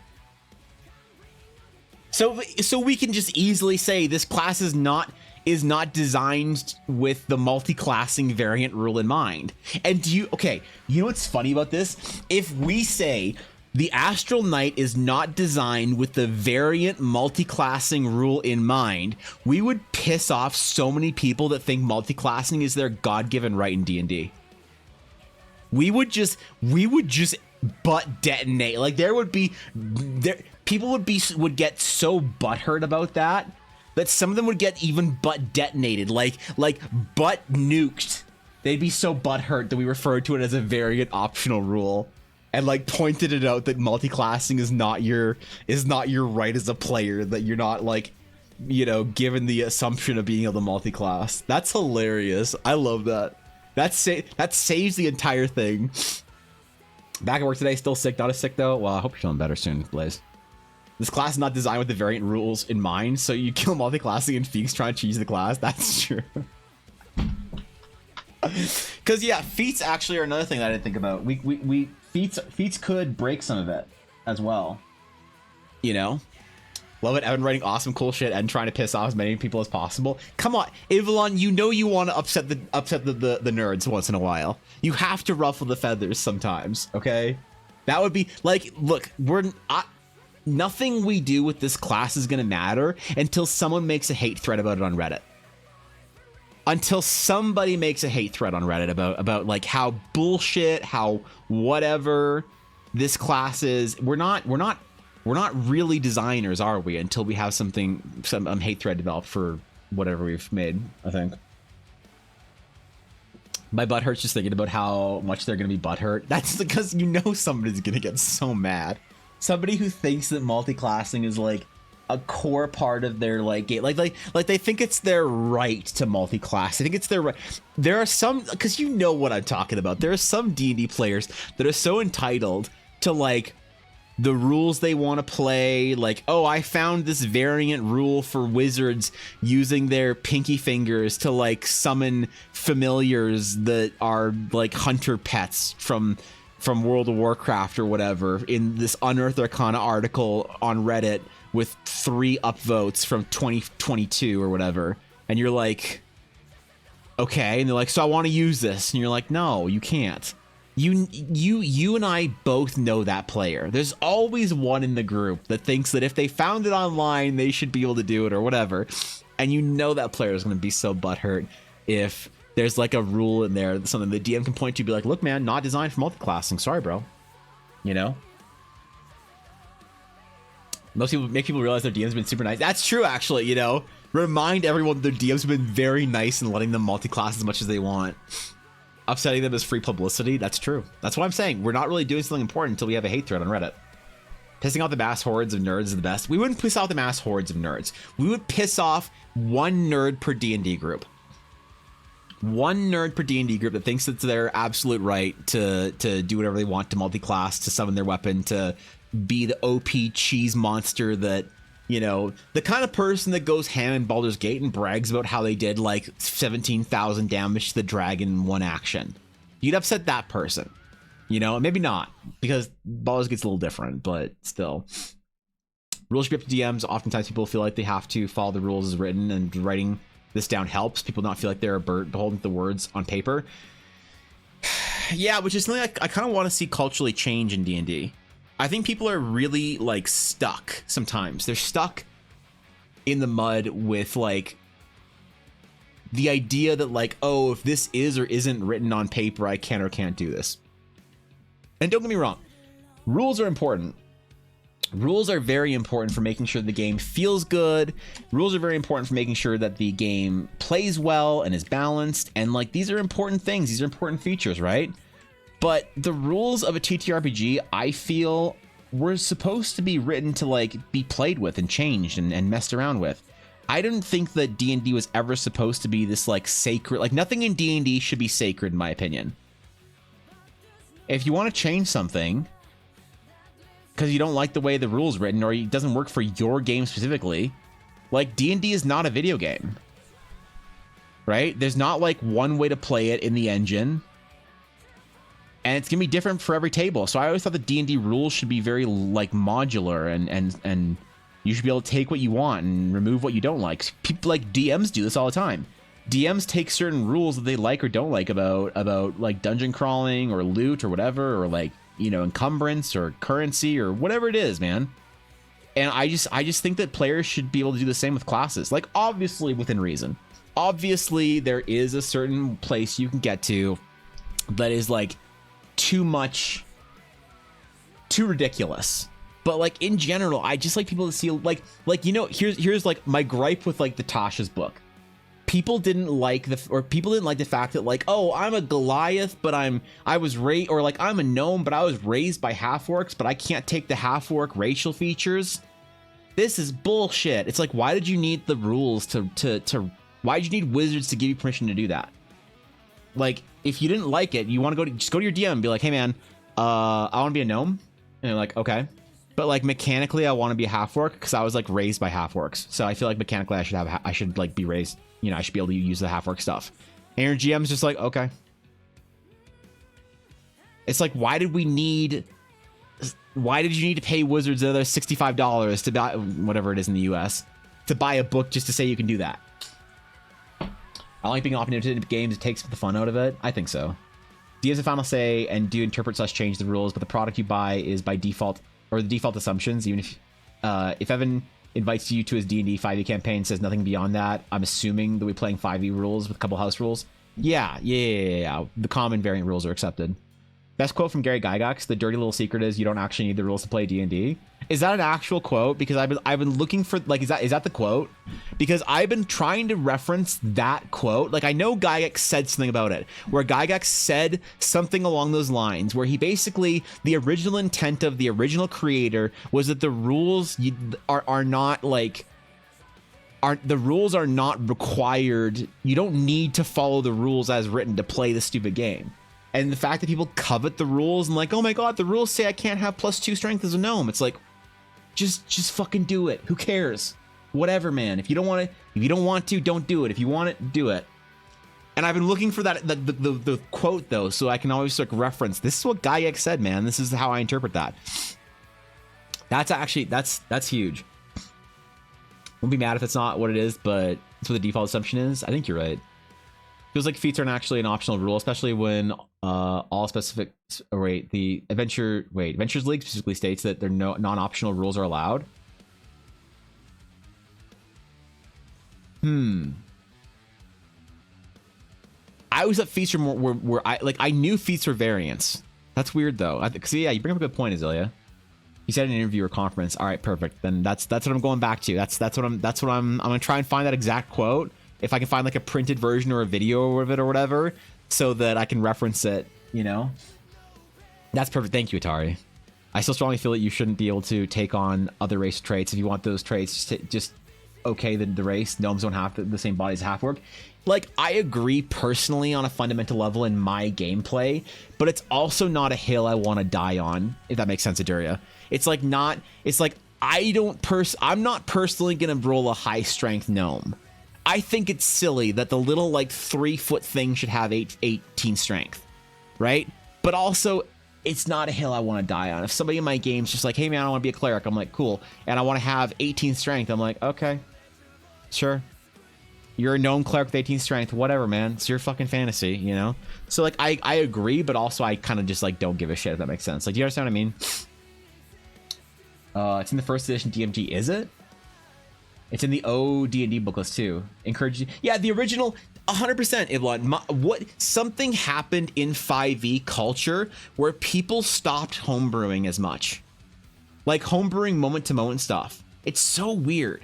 I don't know if it's Wizards' fault or if it's the culture of the D&D players that came in, saw the rules, and just worshipped them. But something happened. D&D feels different, and like D&D homebrew kind of used to feel a little punk rock, and like we're all kind of doing our own thing. It was more like you were interested when you talked to somebody else. You wanted to go play in their home game because you wanted to know how they played D&D, because the way your friends played D&D in their group was very different than your home game D&D, you know, whatever group. But something happened in 5th ed. It might have been the advent of online, where that needs to be more streamlined. I don't know what happened, but something happened that then created more like adherence to and like sanctification of the rules, which is fine, I think, but it's not fine when it begins to have people limit or question those who want to sort of go against the status quo. Like if I want to throw out some homebrew, some rule or whatever, people can't be like, then turn around and be like, oh my god, you can't do that, you can't just throw out a rule because you don't like it. It's like, hold on, you know we're playing D&D, right? It's like the lack of acceptance of that style of play is like what I want to kind of change, is remind people that like, no, hold on. If you want to play rules as written, rules as whatever, rules in the game, you want to play it as like core to the rules as you can, go for it, bro. You're a champion for that. But like, understand still that like the original theme and like spirit of the game was to kind of mess around and play with the rules however you wanted to, you know? I want to bring that a little bit. I don't want to be like, it's not like the big thing I want to champion or whatever. I don't care, you know, that much. But I'd like to change the conversation a little bit if I could. At least as far as like the pushback that I get personally for doing that. I blame Jeremy Crawford in the Sage Advice column. Really? I have no idea what the Sage Advice column is. Never heard of it. I'll be honest. I know who Jeremy Crawford is. Couldn't tell you what the fucking column was. I'm guessing it's a thing where people like ask him how things work in D&D, and when he just like says it. Because maybe that is a problem, you know? If you can't say like, I don't know, man, change the rules however you want, like whatever. Just takes a drag from his cigarette and just puts it on your forehead or whatever, you know? 4e books say change this if you want, because YOLO. 5e books say the players have to do this, their entire adventure falls apart. Yeah, you might be right, Ashley. It's just in the general phrasing and wording and whatnot. Instead of people homebrewing rules, they go onto Twitter and ask Crawford for God's word on the rules, and even he changes shit from time to time. Yeah, because he probably doesn't think about it like as hard as most people do, you know, which is kind of funny. Sage advice is you ask them, then Crawford says yay or nay. I see. Okay. That can be a little bit like I would. Does he ever say like here's how it's intended to work, but do what you want, and people just don't like, people just miss the second part of that? Or does he like kind of take a stance of like, this is the way you're supposed to do it. If you're not doing it, you're not playing D&D, right? Because I guess that would change it, right?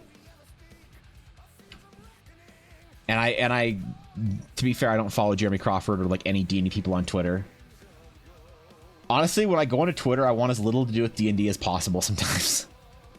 I don't follow anyone on Twitter for D&D. I'll YouTube that because I like to hear people like talking about D&D like verbally, but I often don't think that Twitter is conducive to like good takes on D&D because it's so limited, you know? It's like I don't want to hear somebody's like 200 word or 200 character explanation on how to do something in D&D. I want to hear them like a Matt Colville video on how to run this thing or how this thing's intended or how to do that thing or whatever. You know what I mean?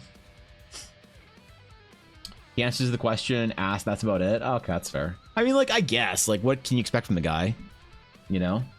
Usually the answer is, it is this way. Oh, I see. Really? Hold on. I want to see. Twitter. Jeremy Crawford. Jeremy Crawford. Lead rule designer of Dungeons & Dragons at Wizards of the Coast. Lead designer of the Player's Handbook and DM of Acquisitions Incorporated.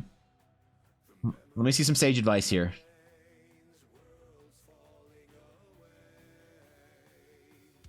So is Crawford like, I don't actually know much about Crawford. Is he like I know like there's lots of people in D&D in Wizards. Is he like a well-liked figure from the player base, like in general? Is he like a Perkins, or is it like, how is his general? Because I like no disrespect to him. I don't mean any disrespect. I'm just wondering legitimately how people regard him. I want to see some sage advice. I want to see it. He's talking about his projects. I want to see some hot takes, Jeremy. It's mixed. That's fair. Unearthed Arcana. I get it. You'd like Unearthed Arcana. Okay.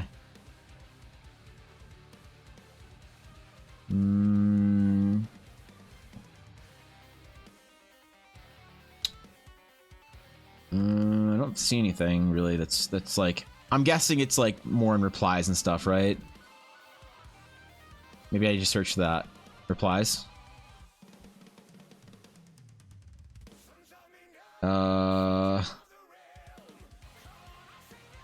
Reposts.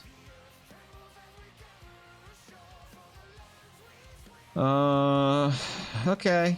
I'm not getting much, but I'm sure it's there. I just can't really see it or whatever. You look at Sage Advice on Google and go to the Sage Advice website. Oh, is it?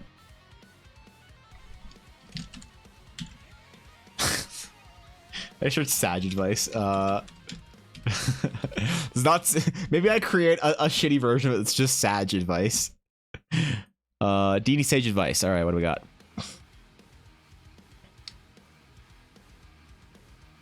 All right. Are Warlock invocations prerequisites by class level or character level?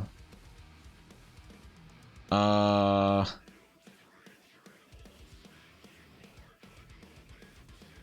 doesn't specify. Thanks. The intent is a level prerequisite. So I think this is fine.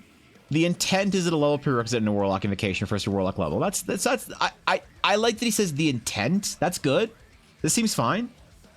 Can you take a reaction on your own turn in 5th edition D&D? Yes, if the reaction triggers occurs on your turn. That's fair. That's like a more crunchy mechanic.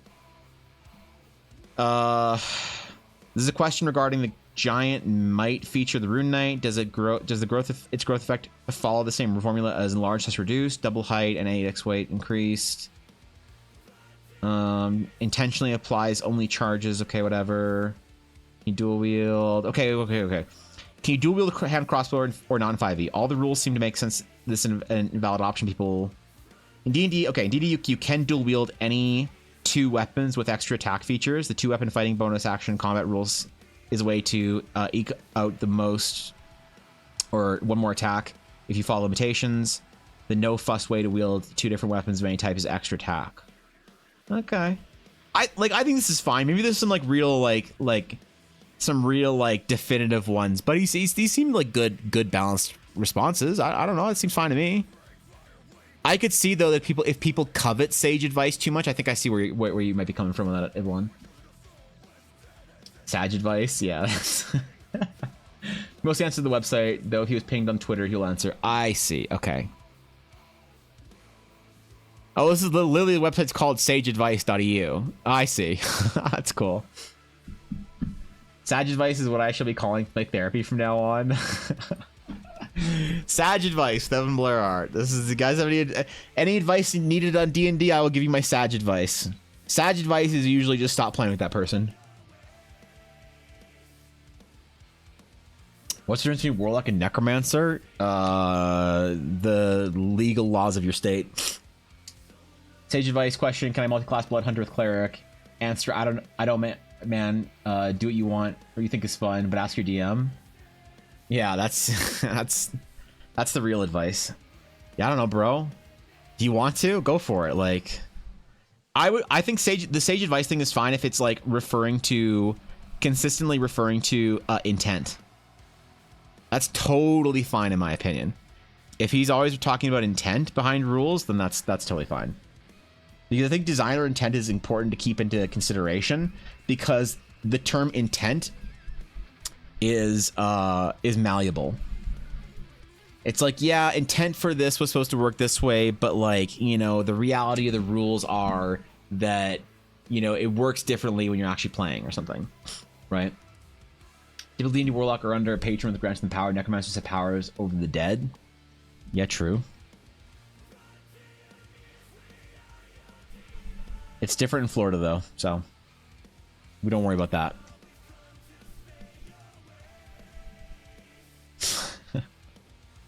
Sage advice is not nearly as useful as sage advice, but that's okay. You know, I'm not gonna worry about it. Work somebody who makes a deal with powerful entity for hacker man's magic power. Necromancers are specifically magical people who deal with death magic. Look at you and your serious responses. Attaboy. Both y'all get in there. I'm just memeing over here, and y'all are the ones actually saving the day. But yes, you are correct. That is my official Sage advice for the day. My first piece of Sage advice publicly for the internet is actually, okay, here it is. My first official Sage advice. If you don't like a player in your group, if you don't like a way a player is acting in your group, if you are having any intergroup complications that make playing with an individual in your group stressful, the easiest way to resolve this is not conversation, it's avoidance, it's ending the game and icing them out of the group chat. This has been Evan Blair Art Sage advice. Entry 1. I hope it helps you guys. It might not be the advice you want, but it's the advice you need. So, there it is, man.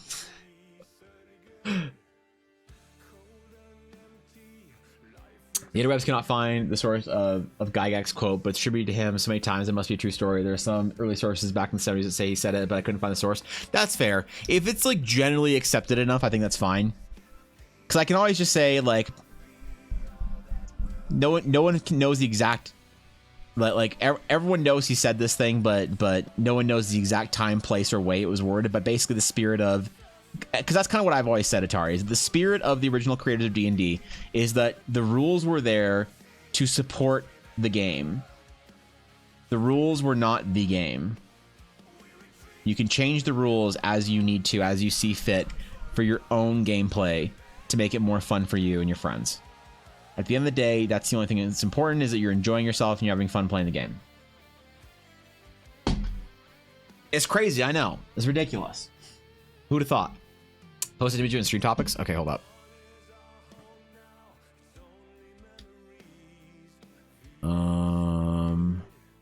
Let's see. What do we miss in stream topics today?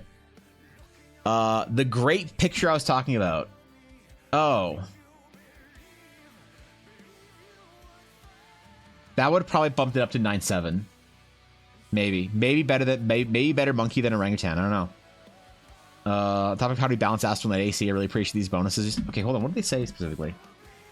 Oh yeah. So health, speed, damage. Yeah, okay.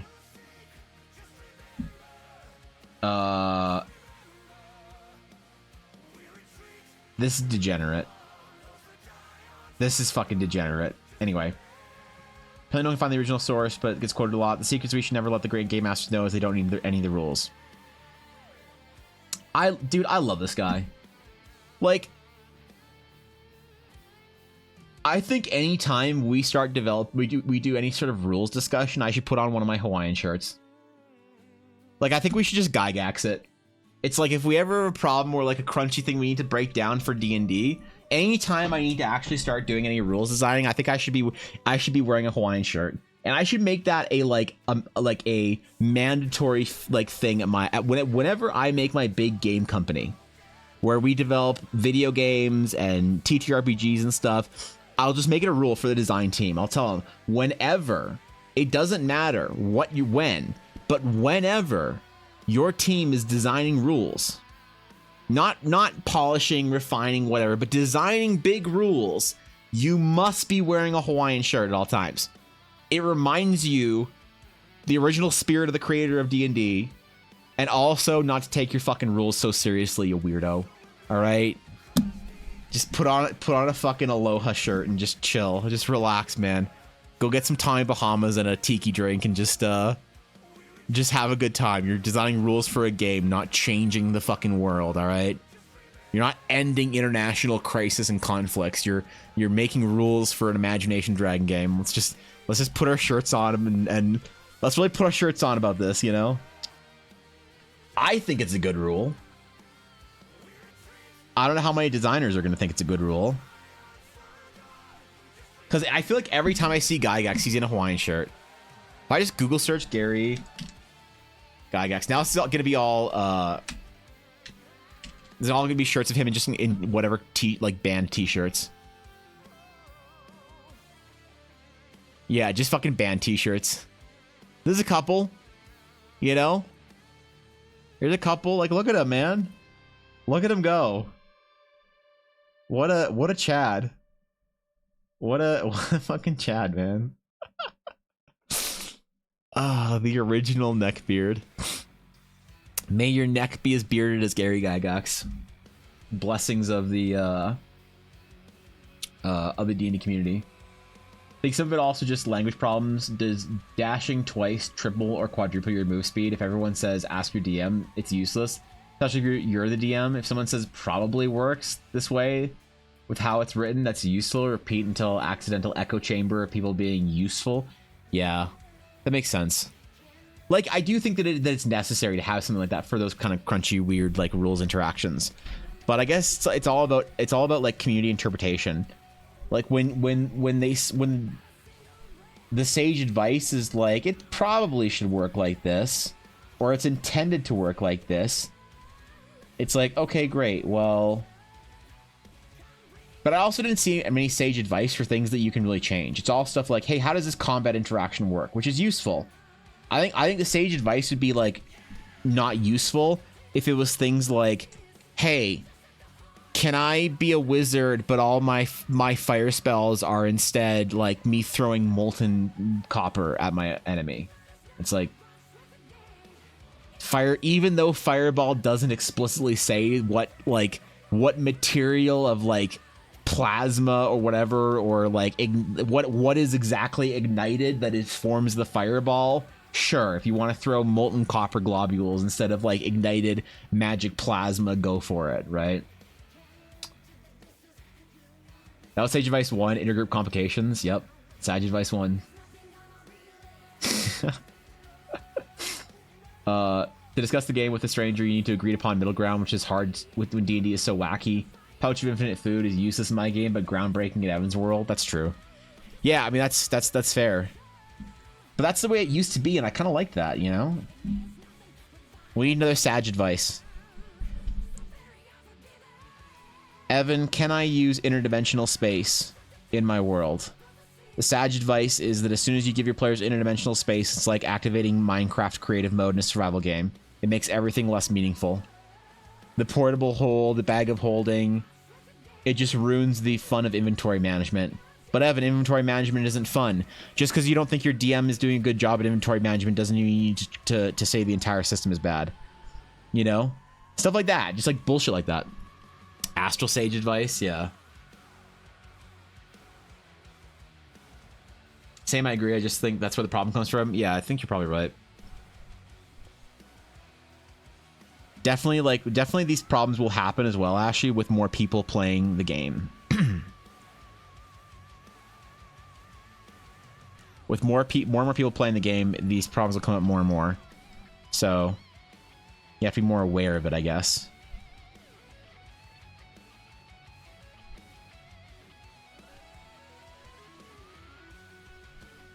which is fine. You know, that's gonna happen. I should really save this. I would save this one since the beginning of stream. I really am very bad at remembering to save things, so that's not good. Oh well, we're good now.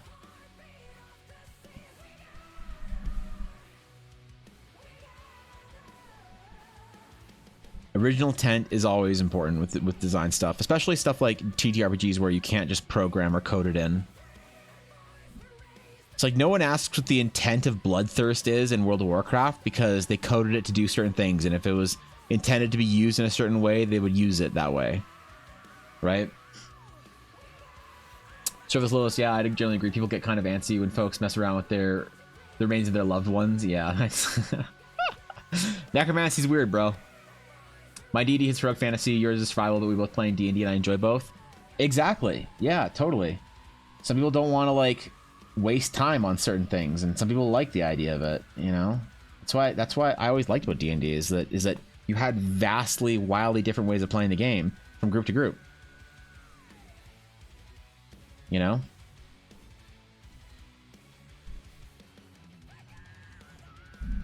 I don't know. Maybe I'm just too old school.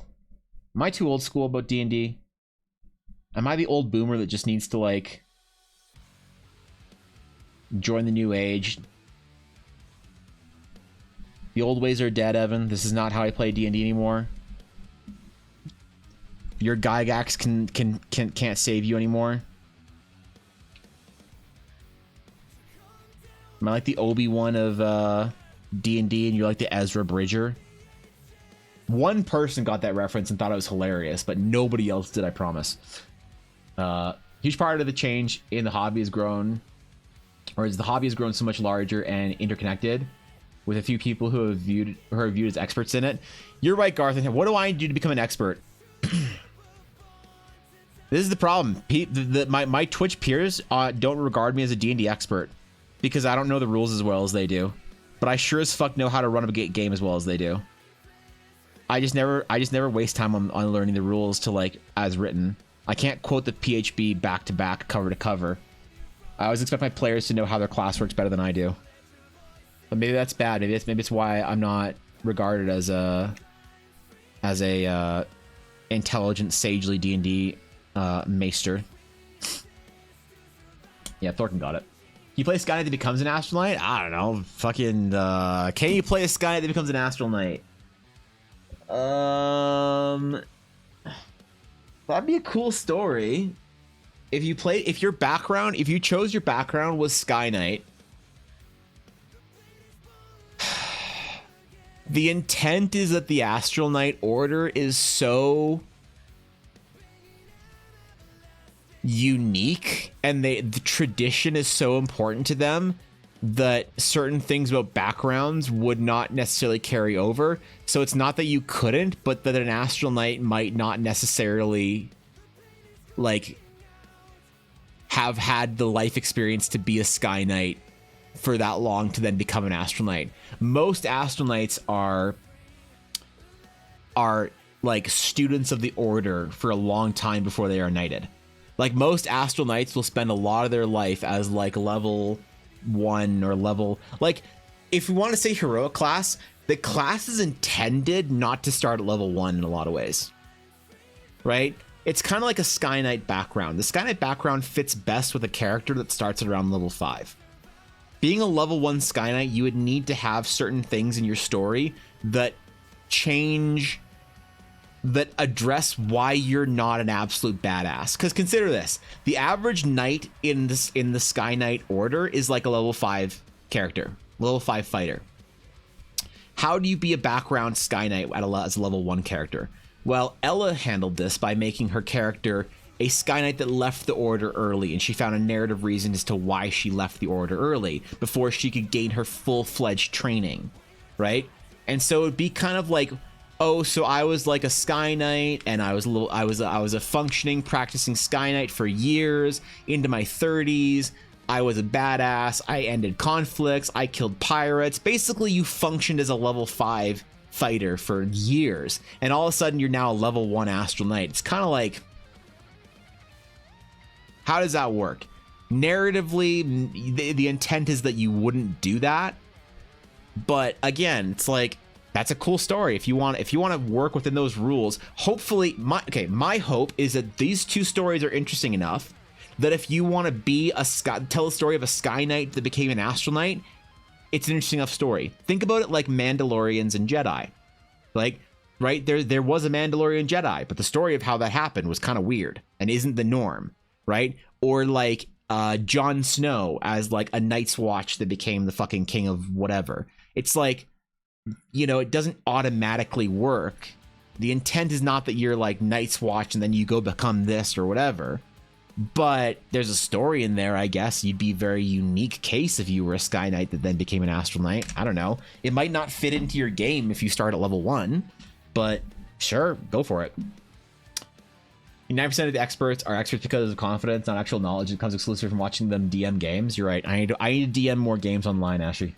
I need to assert my dominance by like killing my players off early. You need to make an Astral Knight stage background that goes to the Astral Knight stage class. I think so. Yep. I thought about this a couple weeks ago, Nick, but I think you're right. I think I need to make an intended astral, and I want to call it an astral adept. Because one thing I thought about doing was making the class of the astral adept level 1 to 2, and then at level 3 you choose Astral Knight or Astral Sage. But I don't like the idea of that. It's kind of cool, but I don't want there to be a moment where you're like, I'm a 22-year-old astral adept. I've been an astral adept since I was 16 years old. My parents sent me to the astral temple. I am now of age and of level where I can choose to be an Astral Knight or an Astral Sage. I don't want that to be a thing. I want to be like, I've been trained to be an Astral Knight my whole life. Or I've been, I opened up the Astral Sage compendium and I've been studying for years to become an Astral Sage, right? Knights are specific, where Knights are usually more involved in the order. Knights are hardcore. You can become and learn to be an Astral Sage later on, but so like the Astral Sage can multi-class in certain ways, but the Astral Knight is kind of like more insular. The order is more hardcore, right? You join as a younger individual by your own free will, and you study and train as an adept to become a knight. So I think that the astral adept background would be almost like required for Astral Knights narratively, and encouraged for Astral Sages, if that makes sense. It'll say something along the lines of like, you studied at an order of Astral Sages or Astral Knights for a substantial portion of your life. You gain these like study and religion and these kind of things. You can speak Ancient Eldar, or you can like read and speak Ancient Eldar to the proficiency that anyone can in the modern age. Things like that, you know? Would be the best place in fan lore about Eldara. I think there's a fan art channel. Probably in the fan art channel. It's still up, right? Yes. There is a fan art channel at the bottom of art, and lore absolutely fits in there if you wrote something for it. 100%. Like, I don't love the term fan art because it implies people are fans of Eldara, but it's just the most useful term to like it seems a little egotistical to put a fan art channel in your own Discord for your own stuff. It's not like anyone's drawing like fan art of my characters or whatever. I'm not that important as an artist or whatever. But if you have something that you're inspired by from Eldara that you want to put in there, then that'd be the place to go. That's just that's the most useful term for it, I guess, is the fan art channel.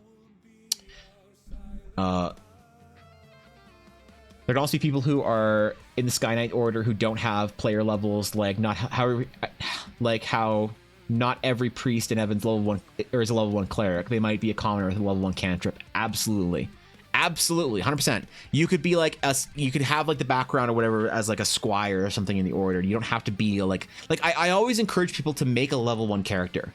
One of my big things that I always talk about is making sure your characters feel like the level they start at. So if you're starting a game and you're fresh, you're level 1, maybe you didn't have this big long backstory where you were a student at the academy for 13 years, you graduated with honors, you went off to become the hero of your land, you slew the vampire, you romanced the sea witch, you became the dragon king of the north, and now you're here in the inn to go on the adventure with your fellow party members. Like, I always think it's very useful to be a level 1 character, and the story of D&D is why your character is cool, in my opinion. It's not the story of cool characters doing cool things, right? Your character can still be cool and should be cool, but like maybe temper how like much cool they've done already at level 1. If you're level 5 or 8, yeah, tell me a cool story about all the cool stuff you did to get to level 8. But if you're starting level 1, I think it's better to start like a little bit earlier or whatever. So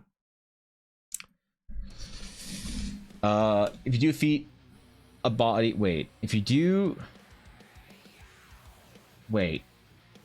if you defeat a body, then won't the undead be able to walk? Fuck, man, this is Sag advice number 2. I don't know. Ask your GM. Imagine being a fan of another person's work. That what a simp. No, I just look. I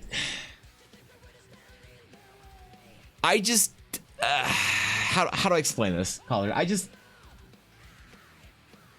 I appreciate when people like what I do, but I don't ever want to think that what I'm doing is so important that people are like would be consider themselves a fan of like, I'm a fan of Evan's art, I'm a fan of this character, I'm a fan of whatever, because I think that to do something what somebody is a fan of is like to accomplish something great as an artist or a creator. And I just don't think that I'm like that, if that makes sense yet. I don't know how to explain it, but I just like I don't like to refer to, like, I've never once referred to people who watch my stream as like my fans or whatever, you know, because I think that's like cringy and weird. It's like my viewers or like my guild. I like to call like my community or my guild members. Like we're all part of this thing together, and I'm just the idiot that gets to stream while you all talk to me. I think like when I think of my stream and why people are here, I don't think it's for me. I think it's a lot of the reason why people come to the guild and stay and choose to follow the channel.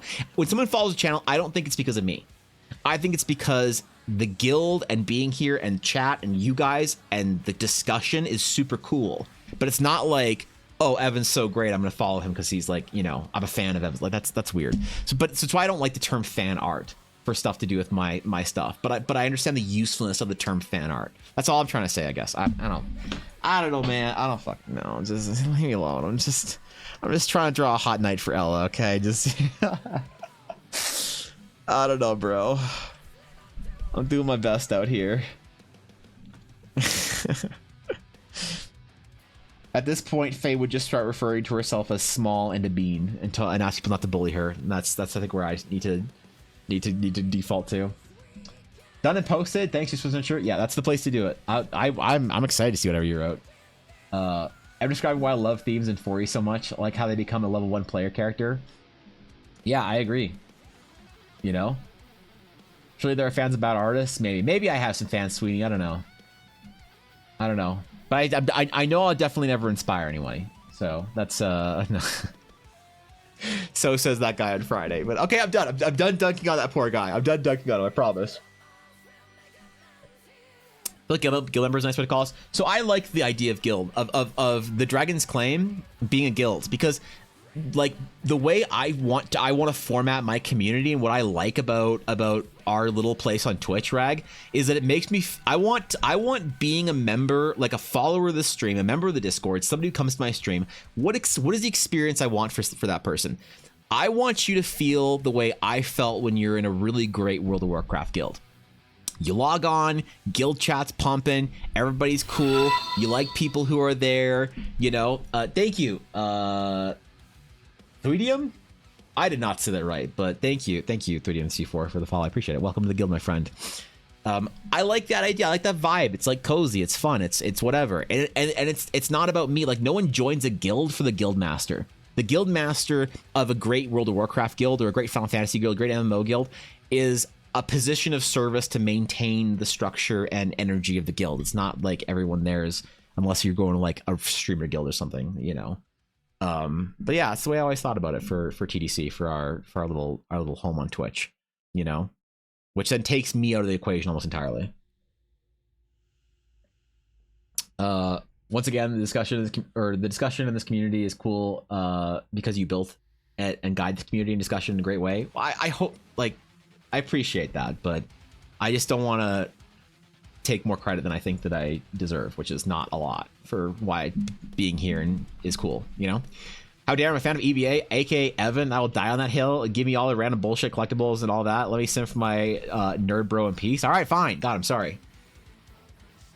I'm sorry. Print store first editions are going to be available. I'm actually going to, okay, so I'm actually, speaking of the print store, I'm actually going to upload Scarlet the Astral Sage, and I'm going to do something different. I'm going to make first editions really exclusive this time, going forward for a little while. I'm only going to make 4 first editions of prints for the foreseeable future. 1 for me and 3 available on the store. And that's it for a while. Because I had first editions to editions of 10, right? For the first 10 prints that sold, you could get it as a first edition if you wanted. But those, some of them took a little while to get through, and it's kind of weird, whatever. So now I'm changing it, man. When Scarlet goes up on the print store in the proper 11 or 13 by 19, fine art print, not the smaller version, there will only be 3 first editions available. It'll be an edition of 4. So it'll probably say an edition of 3, because what often artists will do for first editions is they'll have like, they'll have like for I almost put too many T's in there. Editions, you'll have like a 1 of 3, a 2 of 3, and a 3 of 3, but you'll make like a test version, right? Which will be labeled some way, like in some form or whatever. And the way I do it is I always have a 0 of 3. So editions for me always have an additional like 0 of 3. So I'll probably have an edition. It'll be a proper edition of 3 with the understanding that there's always the mastered version, the very first one that I do. That's part of like inspection of it or whatnot, and making sure it works is like do a 0 of 3. That's the way I do some cards and other things like that. I'll probably do that for the editions. So I'll probably have it'll be an official edition of 3, but people will just understand that there is a 0 of 3, which is like not really I don't know. Is that like is that the way oh fuck, am I showing my programmer wife, I don't know, has she influenced me? Shit. Shit. Finished now. I can devote all my attention to you, Evan. I finally finished my project work. Congratulations, Ed. That's actually awesome. I'm glad you got that done. So 4 pieces in the whole world, 4 pieces at first edition, right? Like you can still buy there'll be basically the way it works on my print store is that you can buy the print. It'll be like Astral Sage, and you're like, wow, and it'll be like Scarlet. And there's a little drop down menu that says like what is it? 9 or no, 8 by 11, 11 or 13 by 19, 13 by 19, or first edition 13 by 19. And then when the first ed is sold out, then it just won't be a selectable thing. But it's the same price as the 13 by 19. If the 8 by 10 is like $5 and this is $10, obviously it's way more than that. This is also 10. It's just the first people who want a first edition of it have access to it, and that's like a little way they like to thank people for supporting things early or whatnot. It's just make it a little bit of an exclusive thing or whatever. So but then you can buy the unlimited like edition, and the only difference is it just has a little fucking thing on it, little gold writing on it that I write. That's it. So it's just like a little kind of like cool, I don't know what to call it, but I like it. It's fun.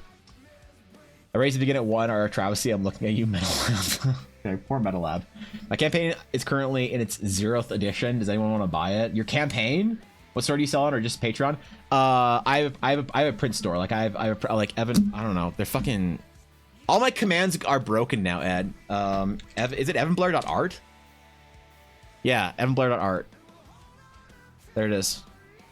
Prints. I'm gonna be doing an update. There's first editions, I think, of most of these still available because I did a first edition to 10, but I'm going to be removing the first editions of these. And don't be the price is all in Canadian if they seem high, but yeah, I always do it in like proper fine art paper, and I got a very, very expensive printer because I want to do this myself, and I want to do it. There's no shit. Wait, the socials doesn't exist either. Ah, God. Anyway, the print store is just like a fun thing that I do. That this is like for me to feel like a real artist, and some people like to buy like proper prints or whatever. But yeah, there you go. So like 13 by, so like Evangeline, there's still a first edition available, and it's the same as like the regular version, which, yeah, these are like a big deal. I'm probably also going to do, like, if anyone wants to buy anything, I'm probably going to be doing a big New Year sale or a big Christmas New Year sale as well. So nobody buy anything anytime soon, please, because I'd feel really bad if you didn't like get access to the big sale that we're gonna do for New Year's. So hi Ella. What? Yes. About what? About your dice store? About your update? Yes, I did it at the early stream. But yeah, Ella has her dice store. Her dice store is, she did a shop update, and she has a Christmas sale. So yeah, for all of December. Also, hi. Wait, why are you wearing your Flames jersey? There's a game tonight. Oh, because there's a game tonight. Is Yuna? She's a daycare. Okay. Is she happy? Go to Banner. You sewed a banner. How long were you over there for? Half hour? You have your banner? It's no. Oh, it's an art washer. Okay. And it's like, it's good. I need to iron on the shit. It's gonna get embroidered after this market. Oh, it's gonna be embroidered. Help get the files properly I can, embroidered. yes, I can. Why don't you, here, can you hand me my banner? Why don't you get one of these made for Blackwood Dice? That would be really fun. Here. Give banner. What do you guys think about this? If Ella had here. If Ella had one of these at her booth in at the conventions with her logo on it, like with her proper like guild banner. I would love two of them. You'd have two of those? Yeah, on either side of the table runner. So okay, the one That would work, it's not I think. A banner. Oh. Table runner. It's table runner, not like a banner. No, it's like just a cloth that goes over the center of the table Oh, okay. with main Yeah. on it. All right. Cool. But I would like this. But you would like what? You want that? You want that banner? What are you gonna use that banner for? What are you gonna do? No, you're not. You're not putting it up downstairs. Fine. Where would it go? I have one spot of wall. You have one spot of wall. That's supposed to be for art. Aren't you gonna want to put Charlotte up? This is art. No, I have a spot but that's your for D&D. Charlotte. That's your D&D character. I know. What about the next D&D character I draw for you? Then she won't have a spot. I don't have an extra frame. Okay. So that's- All right. I'm putting this up. Fine. I Fine. love you. All right. Love you too. You can't take it. Okay. Goodbye, Ella. Goodbye. But yes, Print Store is something that I'm going to be revamping a little bit in the new year, so I'm excited about it. Print Store is like a big thing that I've wanted to be do for a long time, and I'm happy to be able to I don't know, there's gonna be a whole thing for it. Anyway, Stream Elements is out for fight. Stream Elements, listen, I'm happy to not pay for Wisebot anymore, but Stream Elements, I appreciate the mod's hard work in helping me figure out Stream Elements, because it's been a bit of a pain in the ass to try and do the transition. So I'm sorry, mods. Thank you for helping me. I kind of forced this on you, and you guys just decided to help. So thank you for that. I'm sorry. I'm sorry. Please give me access to Stream Elements so I can fix this. How do I give you access to Stream Elements? Stream Elements. Let's see.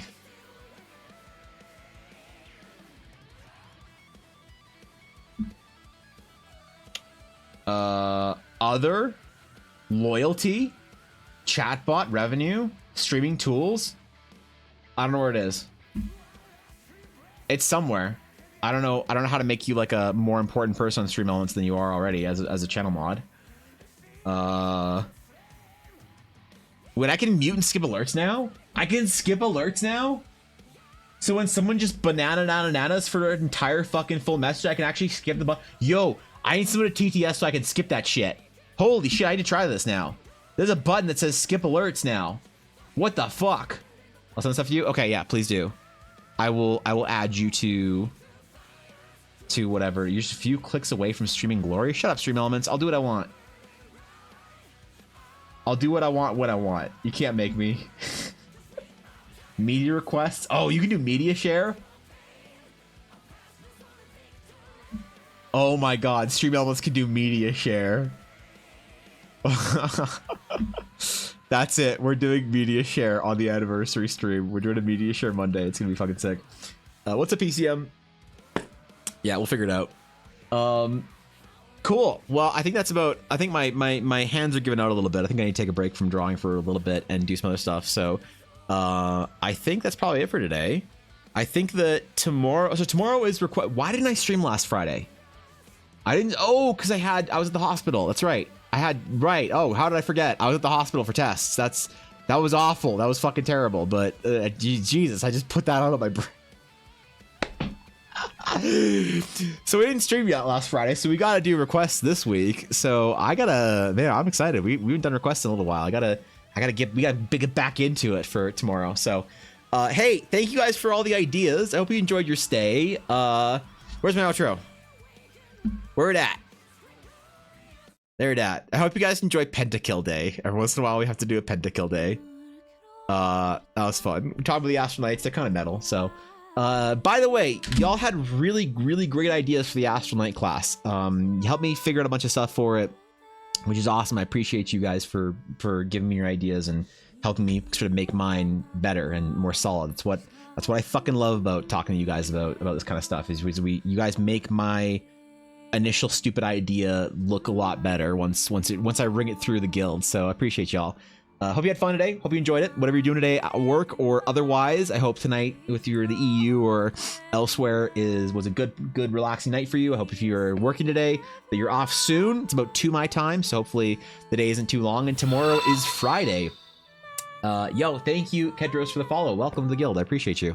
So tomorrow we're gonna be doing item requests like we do every Friday. So if you have any magic items you need drawn, then tomorrow morning, that's it. That's what we're gonna do. So it's gonna be fun. Have a good Canadian day. Likewise, it is very snowy here. It's finally stopped snowing, but it is. Oh no, it's still snowing. But okay, well, whatever. Anyway, have a great rest of your day. I will see y'all tomorrow for the requests.